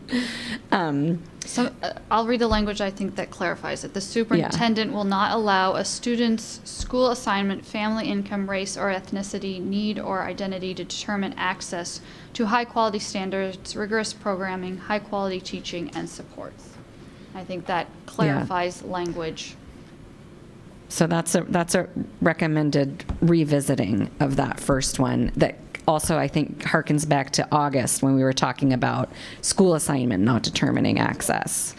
And what we're really trying to get at is that we don't say to any kid, oh, you love this thing and are really good at it? Sorry, we don't have that at your school, which doesn't mean everything has to be exactly the same, but how do we provide the same opportunity and access to kids and not predetermine the quality of education that they will have by the attendance area they happen to live in? Any comments? All right, any comments on any of the other guardrails? Right, so then reminding folks that we're not taking action tonight, or hopefully not, if I can get a motion to postpone this action item until January 29th, 2025. You sure can. Okay.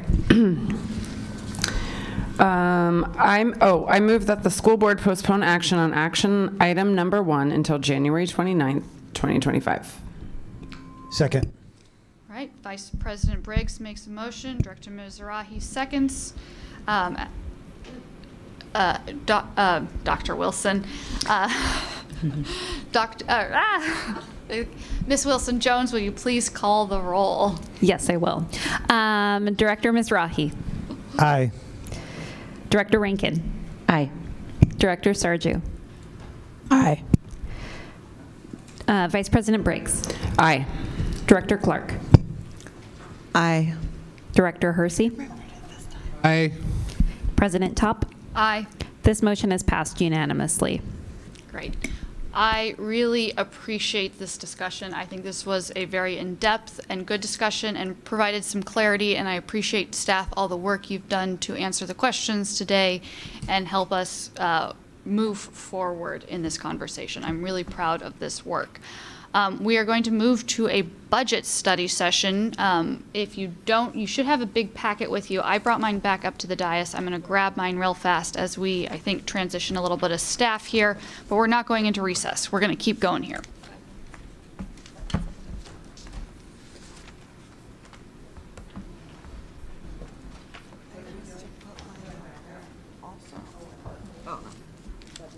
I need water.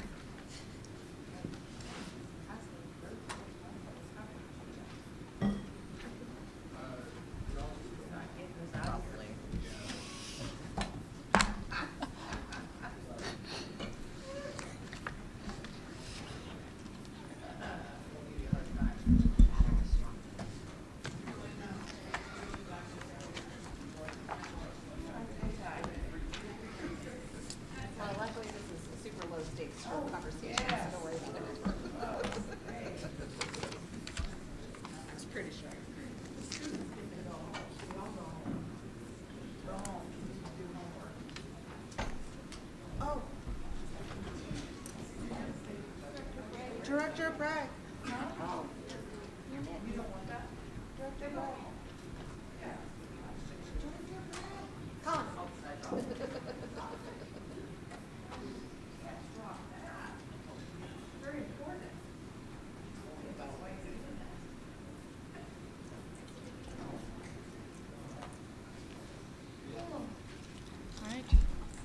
Dr. Jones, I'm going to pass it over to you for our budget study session.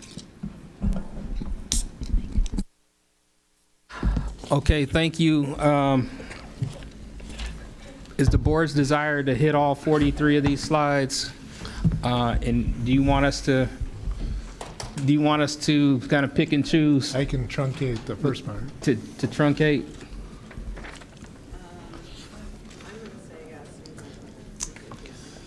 I was asking, do you want us to hit all 43 slides, or if we have opportunity just to truncate? I think take that it? the items that we've covered previously, like the snake, I think we can pass over, but I do think there are some important slides in here. Director Hersey's looking at me like, yes, hurry up, but. All right, let's jump right in without preview and jump right into slide number 5, and we're gonna get cracking with this. I'm going to go. Yeah, Dr. Buttleman, please. So here's an opportunity to truncate if we would like. So this is the review of the annual report, the annual financial report that's required by board policy. I've been presenting annual financial reports to boards like you for more than 20 years, and their first question after my presentation of 15 minutes or 20 minutes is, what are the key takeaways? So we could advance to slide 17 and get to the key takeaways if you'd like, or I can go through all this information. Your choice. Do directors want to see the information, or do? There- little guy down here. Yeah, really hard to find. Oh. I support key takeaways because I think it's part of our obligation to read the information that we've been provided.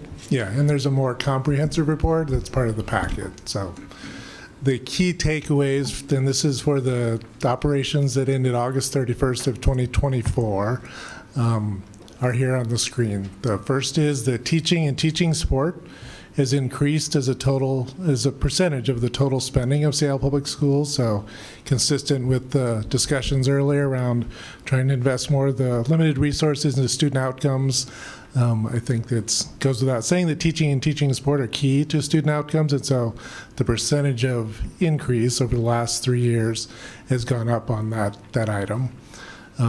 As we all know, again, has been discussed multiple times at this table, and at most every board table across the state of Washington, state underfunding continues to remain a significant issue, financial issue for Seattle Public Schools and other school districts.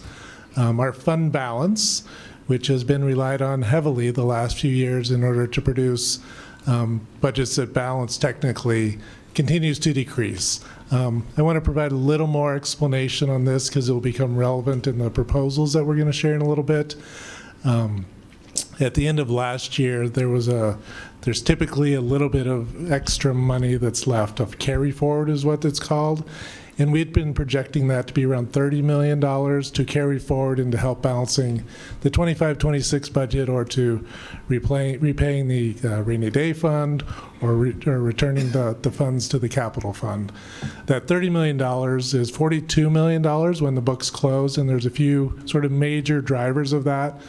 One of them is there's a hiring freeze of sorts here in the district office, and so departments like myself and others held off on refilling positions, and there's some accumulated vacancy savings that hadn't sort of been anticipated at the beginning of the year that accounts for some of that. The state provided some funding in the legislative session last year that was retroactive, so it wasn't anticipated to help the 23-24 budget, and so that funding just sort of showed up and is for things that had already transpired that year. Interest rates were higher than anticipated, so the cash that the district invests with the county treasurer earned a higher rate of interest than typically or was anticipated. And then the enrollment drop wasn't as significant as was budgeted in the February projection of that year. Those are some of the main things. Most of those are one-time unique items, but wanted to explain why that $30 million that we'd been projecting had increased a little bit, because I said it will become relevant in the proposals going forward. The other part that I want to just highlight there is there was some ESSER funding. So last year was the last year of ESSER funding, and the district expended all of that. That funding is now gone, so that was another contributor to that one-time bump in the carry forward amount. Another key takeaway, student and family needs have increased. If you look at the detail in the financial information, you see that a lot in the special education spending at Seattle Public Schools.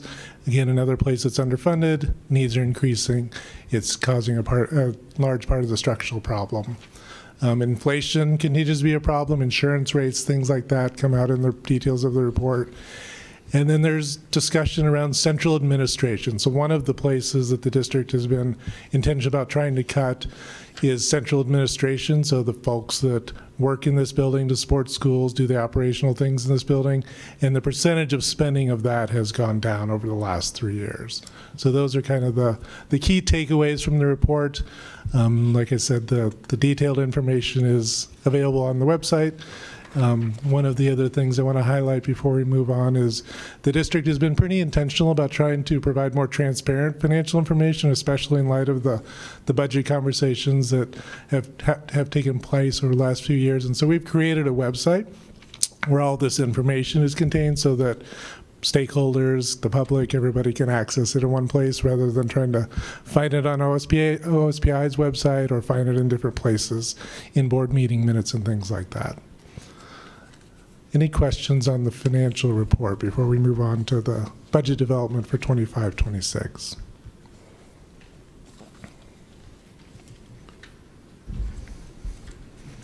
Thank you. Okay, so now we're going to transition to an update on the budget development process for 25-26.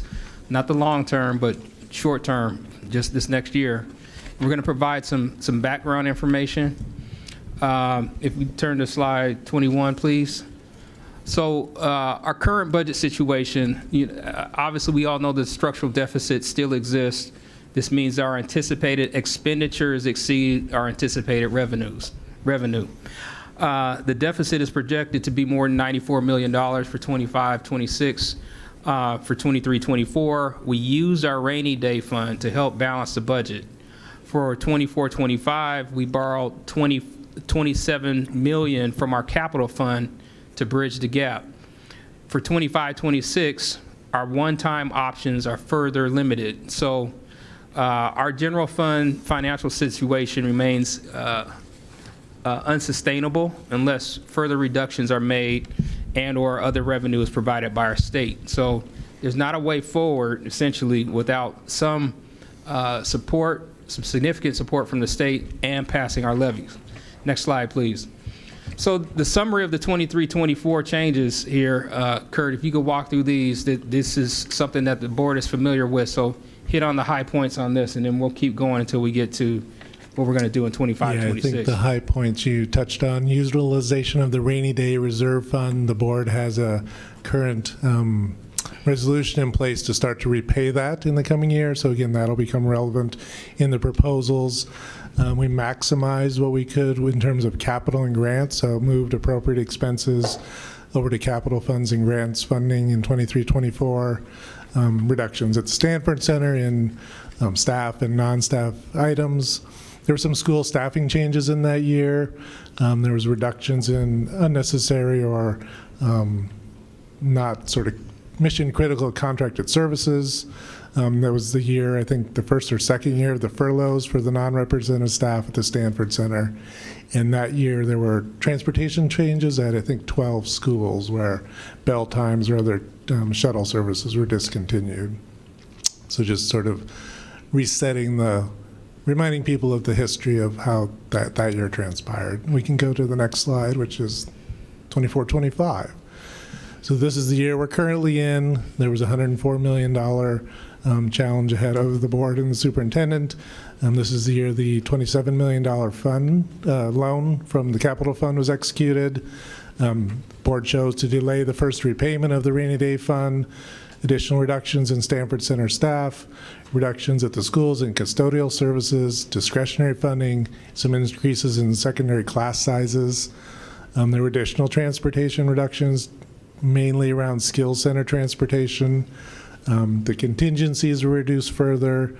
This is sort of part of why we're here today, is there's less of a margin for error or experimentation around the margins anymore.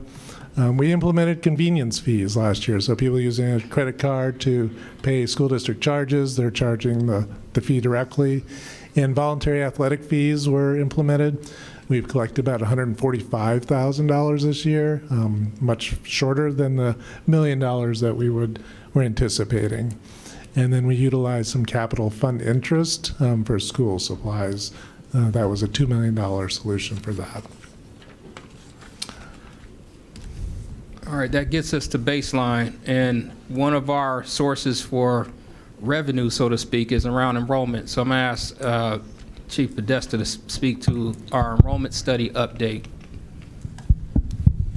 I'll just give a quick update of the status of the work. You'll recall that in the last session, the legislature appropriated funds to allow us to do a structured study. The district long had a practice of doing kind of exit interview work where we studied opinions of folks who had unenrolled from the district.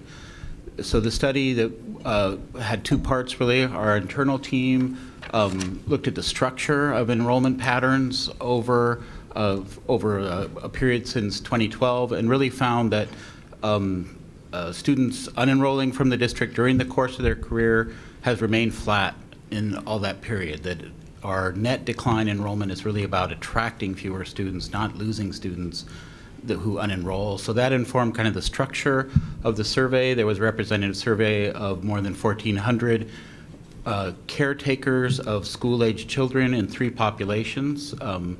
Caretakers of children who are currently enrolled, caretakers of children who were formally enrolled but are still school-aged, and caretakers of children that never contacted the district or enrolled. The kind of key findings, one big thing to note is currently families with currently enrolled students indicated a satisfaction rate with Seattle Public Schools of 86%, which working with our survey professionals is high for an enterprise. And they cited the kind of sense of community and belonging and many of the attributes that we think about with neighborhood schools. Obviously the satisfaction rate of formally enrolled students is much lower, more at the 32% level.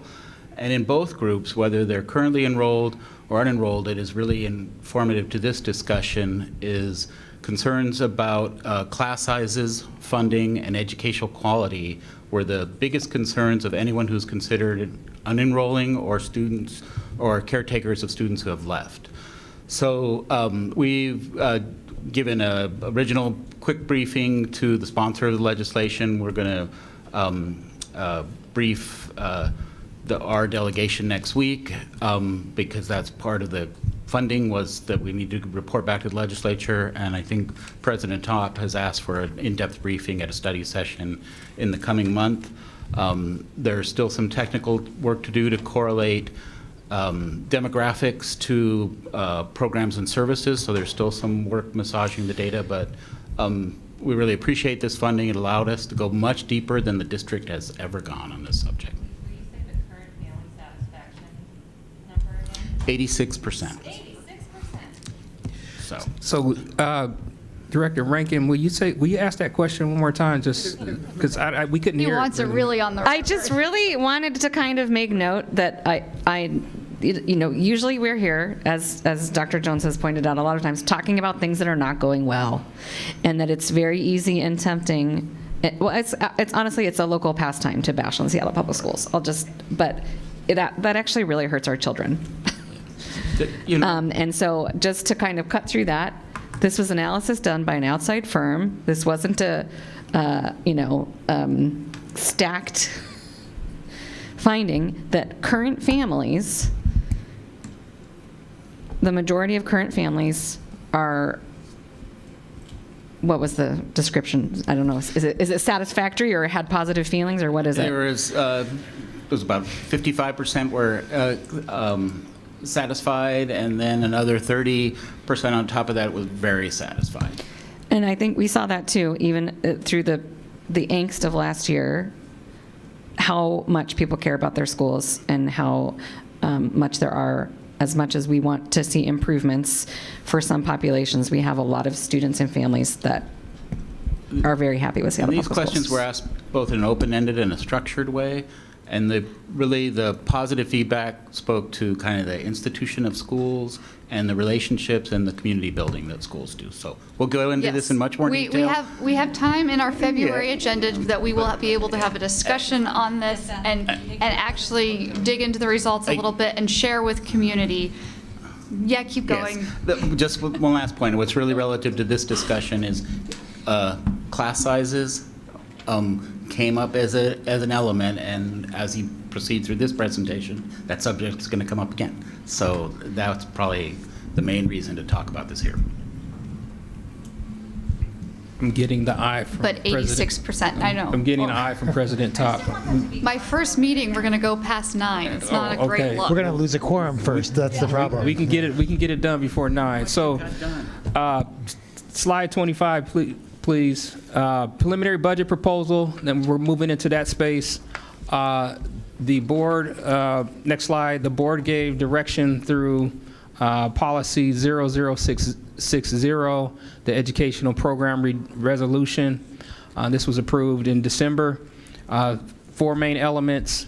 The budget proposal has to have ongoing solutions that support improving student outcomes.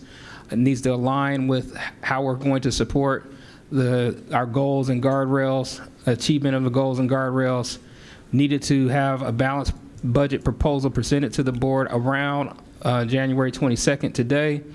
And then the preliminary balanced budget proposal shall include a scenario in which the district receives no additional funding from the legislature in a scenario where we do have funding from the legislature. So herein you'll see some of those next pieces. The next slide, please. The superintendent is directed to continue to advocate with the board and collaborate with our legislative partners. The superintendent is also directed to align recommendations with a task force that is being conceived now. And the superintendent, prior to introduction of the 25-26 operating budget, in a regular board meeting of the board, will update the board on any significant variations and necessary program reductions. So you'll see some of these things in the next couple of slides, and those being developed further as we get to the final budget. So with that said, want to just focus quickly on the next slide. You all have heard this concept of year zero. This is the time that we're taking to do our analysis, to do the studies that such one as the enrollment study, to really get a good baseline on where are our gaps. Next slide, please. So, Dr. Buttleman, if you can kind of speak to these budget development variables. These are all things that are kind of pending right now, that are kind of up in the air, that are ultimately going to impact our budget. Dr. Buttleman, please. Yeah, I want to spend some time on this slide. This is, I think, the meat of sort of the foundation we're trying to lay in. I want to give a shout out to Jody in my office who put this together in a way that I think is understandable. So this is the most important variables that are sort of in play this year in developing the budget for 25-26 and beyond. And I'm going to stress that and beyond. So much of this work is foundational to achieve the goals of the strategic plan that you all have been discussing tonight. So there's a legislative session. It's significant. K-12 is in the spotlight. The colors aren't showing up there, but the timing of that is January through April. So that's ongoing right now. We're getting information consistently from legislature on where those discussions are going. Our capital levies are on the ballot. Ballots will drop tomorrow. Our EP&O levy and capital levies are on the ballot. So another huge significant piece of information for Seattle Public Schools. It's about 16% of the budget. We get our enrollment projections in February to help inform the budget decisions for the 25-6 year and beyond. We'll get some economic forecast information. The legislature's been pretty gloomy and doomy around their forecasts, so we'll get an update on that hopefully in March that informs some of the costs of labor here at the district. We get to the real exciting stuff next, which is strategic plan. So once the board sort of sets the direction for the superintendent and staff to proceed on the strategic plan, putting together those initiatives, tying the budget decisions to those directly going forward in future years over the course of those 5 years is work that I think we're all here for. 2 mechanical things are happening between January and April. The Stanford Center budget process kicked off a couple weeks ago, starting to have decisions and conversations with budget managers here. And then the school budget process, which is a very complex process fed by lots of information, really gets underway in March once the February enrollment forecast is put forward. The last 3, I think are things that are the two of the last three are intended to inform that long-term budget for the Seattle Public Schools. The strategy and resource analysis, a consultant has been hired through funding from the Alliance to help the district make sure that it's using its resources most aligned with its strategic plan goals. And so that work is underway.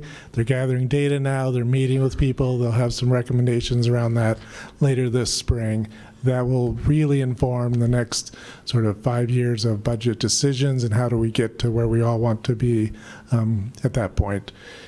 In parallel with that, and sort of using their expertise and the help from that consulting firm, there's a robust review of the weighted staffing standards model.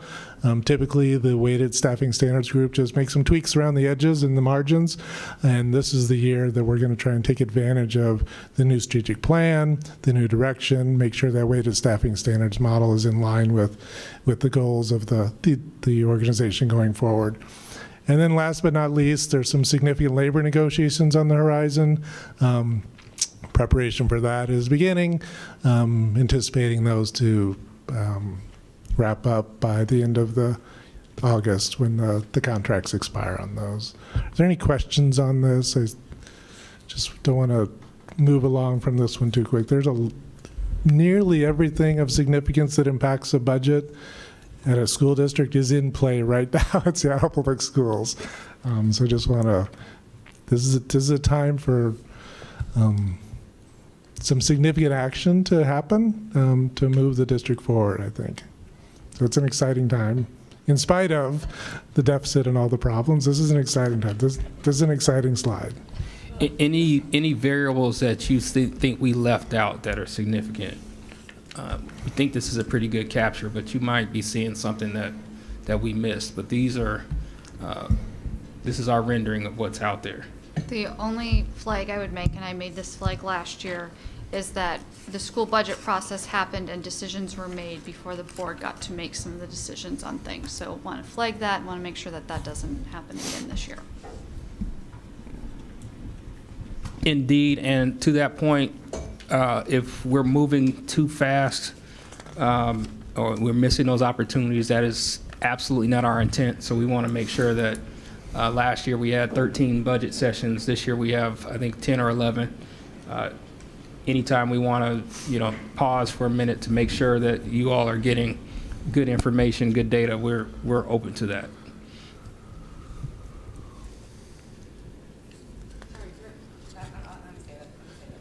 Let's keep going.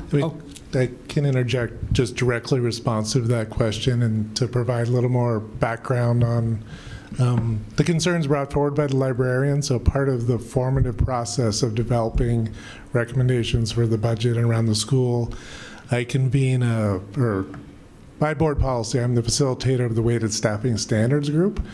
And this year and in many years, they talk about what sort of changes might happen in terms of that model and how it would allocate resources to schools. And so this year, again, constraints, lots of challenges for the budget. We did an exercise to try and help inform these conversations for the superintendent and the board, where members of that group anonymously took a survey. What are the things that you think would be the least impactful for student outcomes among class size increases, reductions in school staffing, assistant principals, librarians? And so there was this formative exercise that we undertook, drafted memo to the superintendent per board policy, shared it with the group members of that group, the principals and SEA members who are part of that group. And so there's a memo out there that talks about this topic, and we were trying to solicit feedback from those groups, those leaders in the schools and the SEA members to help inform those conversations, to your point, around once decisions are made, but there has been no proposal on any of this. This is just part of the formative process, trying to gather information from stakeholders most close to the action. Sorry, I do have a question now. Go for it, Director. Aligned with that, which is, and I submitted some of these ahead of the meeting, there's always a little bit of a tail wagging the dog scenario that happens where I'm not going to say it's not a good idea to ask people what they think about that, but that's a budget exercise. We need to know what are based on the vision and values we have for our students, based on our obligations to kids, what the recommended investments would be, and then talk about how the changes might be made. And I've been through this enough times in SPS to know that stuff does get decided before it's decided. And then it comes to the end and everybody's kind of stuck with what already got decided because school budgets have been set and whatnot. So although I, in December, said, we haven't made a proposal to reduce librarians and nobody's asked us to approve reduction to librarians, I 100% understand why people would be concerned that that might happen. And then at some point, people will say, well, this is what the budget is, so now the board has to approve it. And we just really need to not do that, which is easier said than done. But part of having all of these different meetings, and I would like to see much more concrete numbers about the scenarios of the two different things. Not I understand that the scenarios are we might get funding from the state or we might not. I need to know what those actually mean for us, the choices that would have to be made. And so I'm not going to ask that tonight because we don't have this information, but when we come back to the next thing on the snake in February, I need a much better, the reduction in staffing being, between $128.6 million, I need a lot more information about what staffing that means, what that would look like, what the options are, and what we can provide as feedback now as representatives of the community before it starts getting into building budgets, bargaining, and all of these things, because then it's a done deal. And that's sort of what we want to start with. What do our kids need? How can we do that within our resources? And now let's circle up with other folks and make sure that labor protections are in place and it's gonna work. But we have to start with the kids, and we're still starting with the adults. And that's just, we're gonna have a hard time voting yes on a budget that looks like that in June if we don't find a way to flip that around a little bit. So President Rankin, we recognize that, and I'm sorry, President Emeritus, Director Rankin, we recognize that, and that's kind of why we're showing these variables. Stuff isn't set in stone yet. This is really helpful. Yeah. Yeah, but I get what you and President Top have said around, don't get too far ahead of ourselves. Let's have the data out in front, and so we've been talking internally around how can we give you all some more reassurance that we're not just talking in these general terms, but when we start to get more solid on what actually is going to happen, we can put that in front of you. But I'm making a commitment that we're not going to move before you all get a chance to weigh in. So that's our commitment to this board. Let's keep moving, and we're going to move into the preliminary budget proposal. This first one that we're going to talk about is one with no additional legislative funding. And this is the one where Director Rankin was talking about, I want to see more specificity here. So we're going to talk in probably uncomfortable general terms, and then we'll start to draw down at our next sessions together. So Kurt, can you walk us through this, please? Yeah, briefly, the one-time solutions section we've talked about. Those of you who were here when I first started, these are the Legos, the red Legos that we don't like. So that fund balance I was talking about. So it could be a potential solution to balance the 25-6 budget, the $42 million. And then if the board chooses to defer the repayment that we've already sort of made to the rainy day fund per the standing resolution, and then defer another one, that's another $14 million. The bullet point there, and there's sort of two changes between this and the other scenario you'll see. This assumes no legislative funding, and so the central office, central administration reductions, like I said, this is an ongoing process right now. Budget managers are meeting with their supervisors and with the budget team to come up with what the impact of further reductions would be and what those reductions would be should we choose to go forward with them. And the way those are being framed is what would be the impact on students and families. So trying to tie all the central administration reductions directly to how that would impact students and families. Strategic plan refinement. So currently the district spends somewhere in the neighborhood of $8 million on the targeted strategies for the current strategic plan. So the idea here is with new goals, revisit that, see whether those strategies should persist or what, if there are new strategies that should come forward, and if there's any savings that accrue out of that. Transportation changes, I don't know if Fred wants to touch on some of that, oversee, but things such as 3 bell times, different ways of providing transportation. There were other examples recently where transportation services were truncated for a certain number of schools, Skills Center, those 12 schools I mentioned earlier. Fred, anything more to add on that? Only to get to the upper end of the range that's expressed on the slide, that would include a 3-tier bell schedule. And then athletic fees is something we've talked about multiple times. The voluntary athletic fee is not collecting the $1 million that we had hoped for, and so to have a non-voluntary athletic fee for families who can afford it, we estimate could accrue up to $2 million for the budget.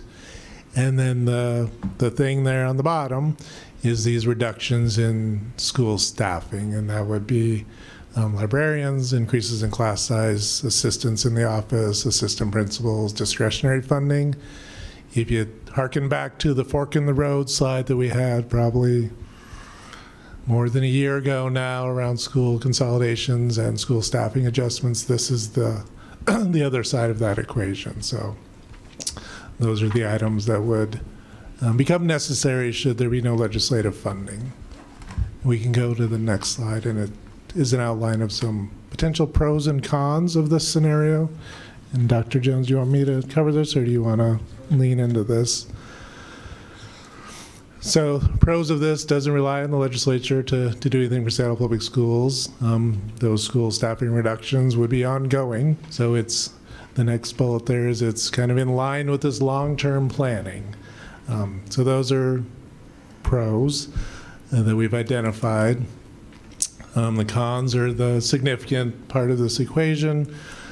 School staffing reductions would further destabilize schools and would have a negative impact on student learning outcomes. So that item at the bottom, the school staffing reductions, significant con, obviously.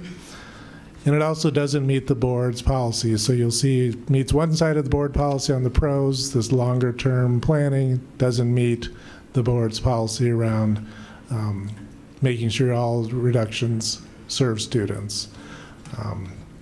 This one and the other scenario doesn't provide adequate contingency funding going forward.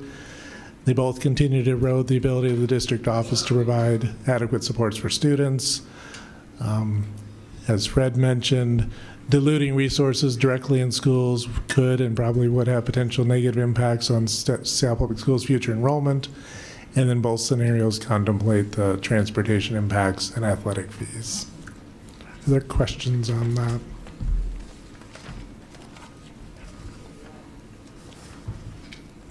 We'll go to scenario 2, which is the superintendent's recommendation.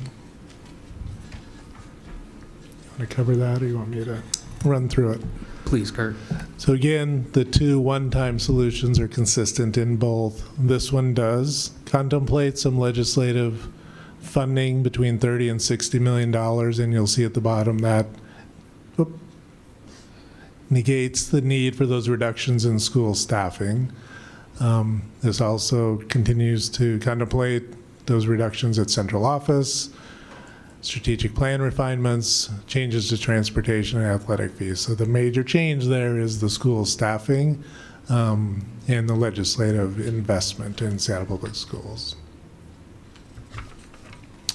And if we go to the pros. So bottom line, with legislative action, we're not looking at reductions at school staffing. That's the fundamental difference between. And I imagine this is something that if we're on the lower end of the legislative action, there may be some requirement. Is that right? That if we're more in the 30 million, range of legislative action, then you may need to dip into some of that adjustment. I think you're talking about scenario 1.5. Right, yeah, exactly. Yes. These scenarios aren't like the only two possible things that could happen. Correct. Yeah. And some of those other items could be at the top end of their ranges instead of, yeah, so we're just trying to collect all the options now, so anticipating what the legislature will do. Director Rankin? So here, this is what I'm trying to get at, or what I asked over email is, I also recommend scenario 2, where we do receive money from the legislature, but that's not up to us necessarily. We don't know. And the most likely outcome is somewhere in between no funding and some funding. So what I want to understand is what recommendations would be made to continue to meet the needs of students and make progress on our goals. Should we not? I think we need to have, I don't want, side by side every detail, but we really need to understand what the options are and what choices will be made. And we also really need to see that regardless of the level of our budget, we need to see a direct line towards living our values and still focusing on our obligations to students. And so that's kind of when we get to February, it is, I would love nothing, everybody knows I love to be right. I would love nothing more than to be wrong about this. We're not going to get the money that we need. We're not going to get the full amount to close the deficit. It's not going to happen. Love to be wrong, but it is extremely unlikely that the legislature is going to provide the full, they're trying to, they're facing their own deficit and trying to reduce costs. And so, we should have a plan for how we would, have a budget that had all the money that we needed, but more realistically, we need to have a plan for how we continue to serve students if we don't have that money. And I would argue, too, that even if we do get all the money, for me, that doesn't mean fantastic, no changes are needed, because as we've seen, we still have progress that we want to make and changes we want to make for kids. So we still have to have a conversation about, no matter how much the universe of dollars is, how to equitably serve students within whatever that might be. And so I also prefer scenario 2. It's not necessarily going to be up to us. We have to have a plan for what we're going to do under a scenario with the funding that we need to not make changes and with the funding where we're forced to make changes. Director Sarju?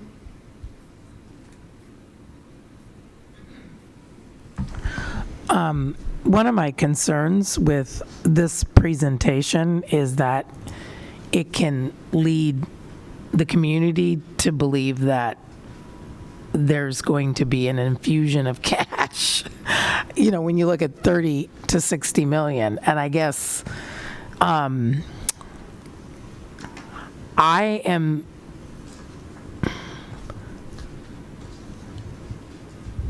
trying to understand why there's optimism on behalf of the staff that we might get 30 to 60 million, particularly when in my day job, what I'm hearing is that there's no money, and no money for much of anything.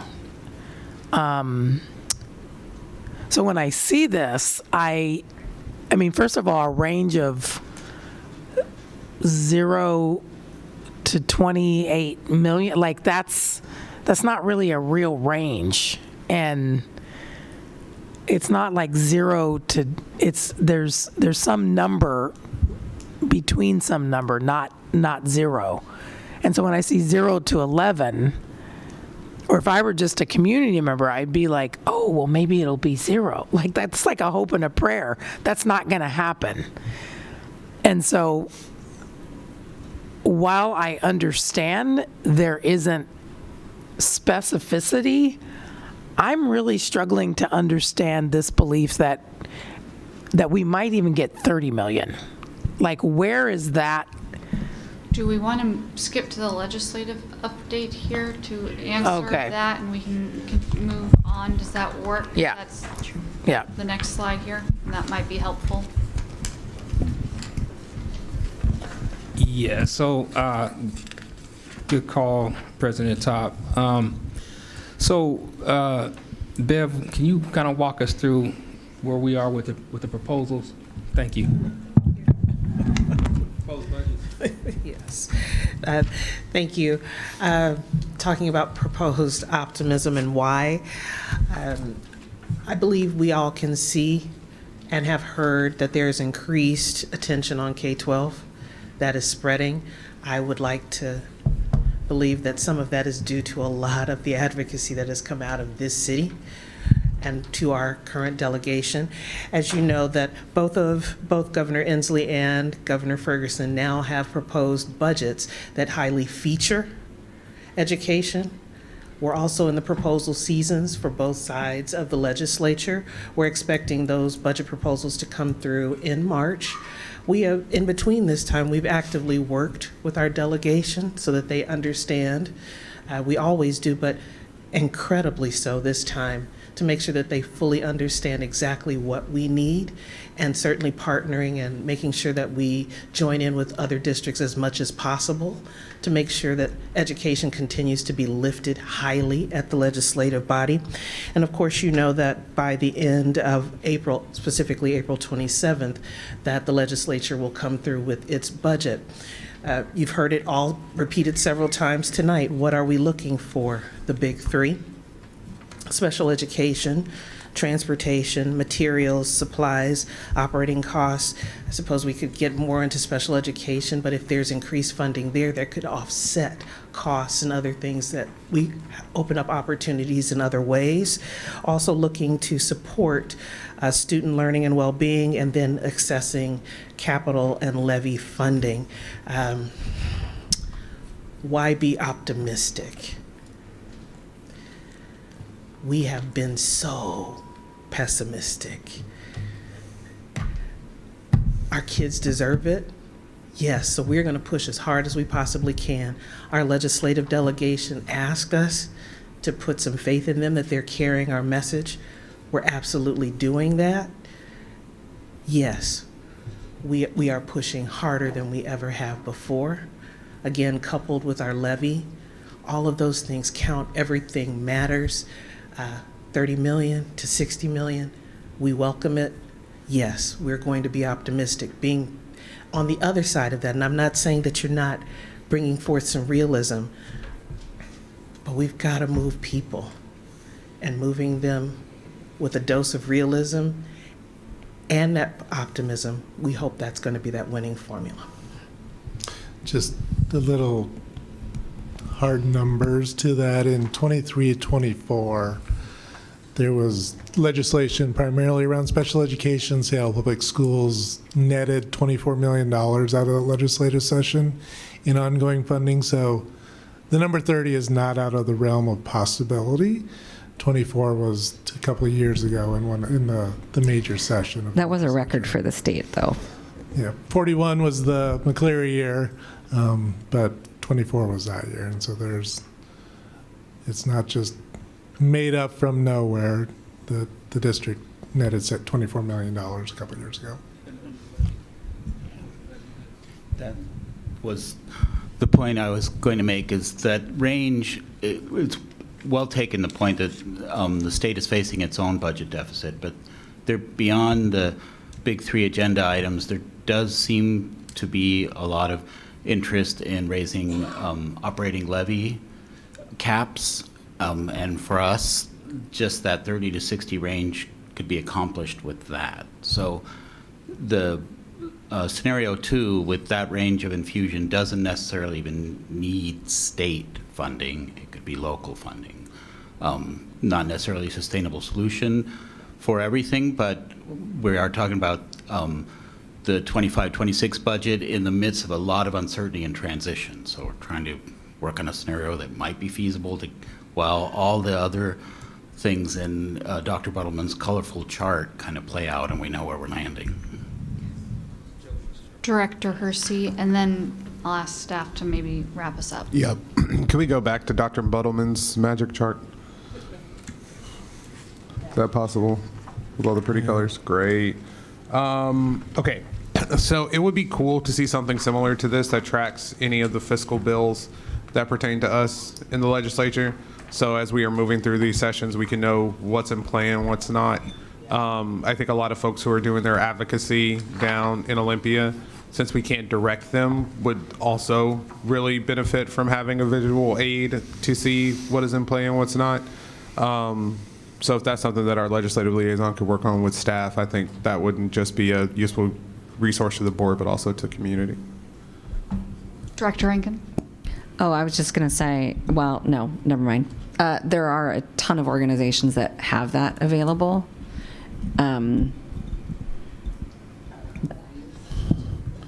Yeah, bring it to the meeting. If it already exists, don't do double work. But I'm just saying, like, you're good. What Director Rankin said. Okay, there you go. She's got another one. Go for it. I was just going to say, I periodically send those things in updates to you all, and when I can, remember to include them in the meeting minutes also. But to your point, the district can provide information much more quickly and readily through different channels than I can, and also we can't direct advocacy, but we can share information. Yeah, I mean, that's all fine and good. I think, again, the main point is just to see, like, as we are going through it and pertaining to the budget conversation, if we could get a visual aid to see, like, all right, if we are assuming that there is a potential of $120 million based on all these different pieces of legislation, and then next week, after cutoff, whatever, yeah, that's a hypothetical, now there's $80 million that are available to us, I think that a lot of people would find that helpful. Yep. So let's jump to just over one slide of 41 and talk about the next steps. And I don't have a speech. I want to just go ahead and close with you all seeing what's on the horizon.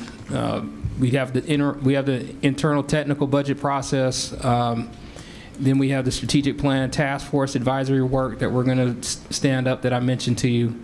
Now we're working on the preliminary budget proposals to Director Rankin's advice and directive here. We're going to have more detail for February. And in February, obviously, we have our levies on the ballot. April, legislature adopts their 25-27 biennial budget. May, we have a budget session to study the superintendent's budget recommendation pending the outcome of the ledge session. So how will that, it may change. We're hoping for scenario 2, obviously, the top end of that. And in June and July, school boards scheduled to review the final budget recommendation. In June is scheduled to vote for a final dispensation on July.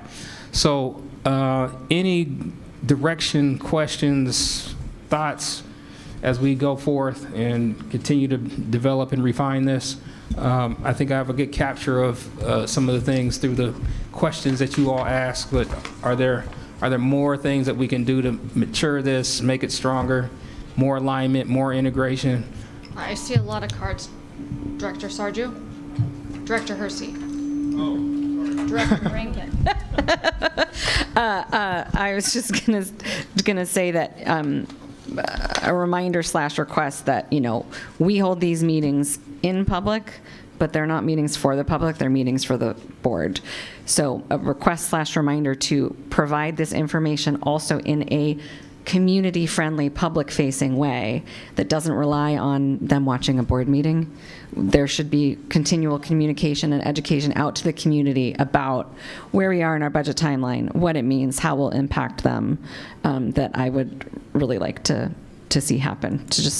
And again, and I'm not trying to be super negative and pessimistic, but we also need to be realistic and honest about where we are, and to Brandon's point, helping people understand when they can advocate what they like. Why should we care that why should anybody care that about the impact of $23 million in that range. Well, it's a huge difference when you're talking to a legislator to say, we really need this $20 million, than it is to say, my understanding is if this $20 million doesn't get received, my child's school will lose their librarian or lose their or class, whatever.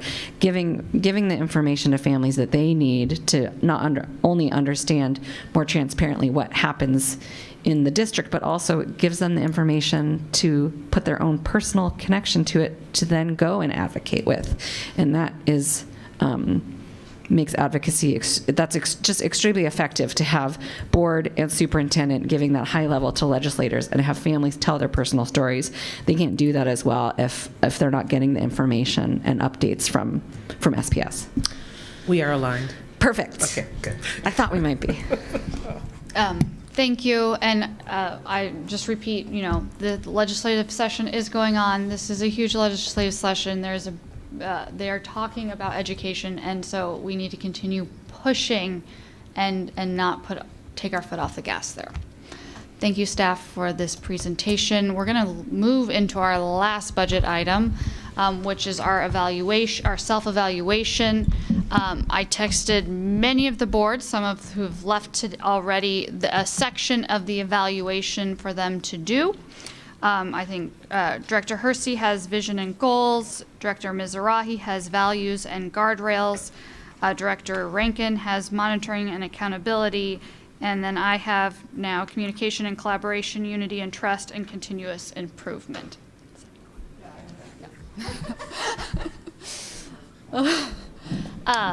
So Yep. we're going to do that. We're going to fill this chart out. Staff is putting the rubric up on the screen.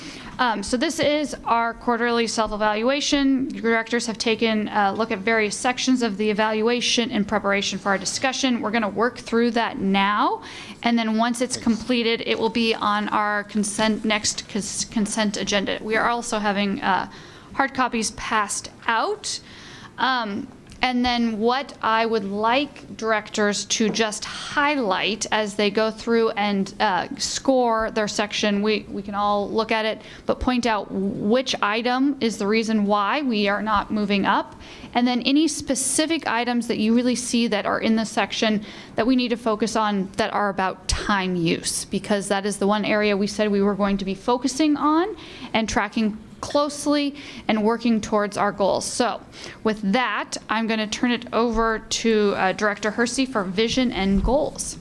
Yeah, so for the vision and goals, I gave us a 25 in coordinates with last quarter, just because we haven't done any, we're still utilizing the same goals and guardrails, but I really do think, like I did a little preemptive study based on the process that Director Rankin put together for our new goals and guardrails and the process that we're going through now.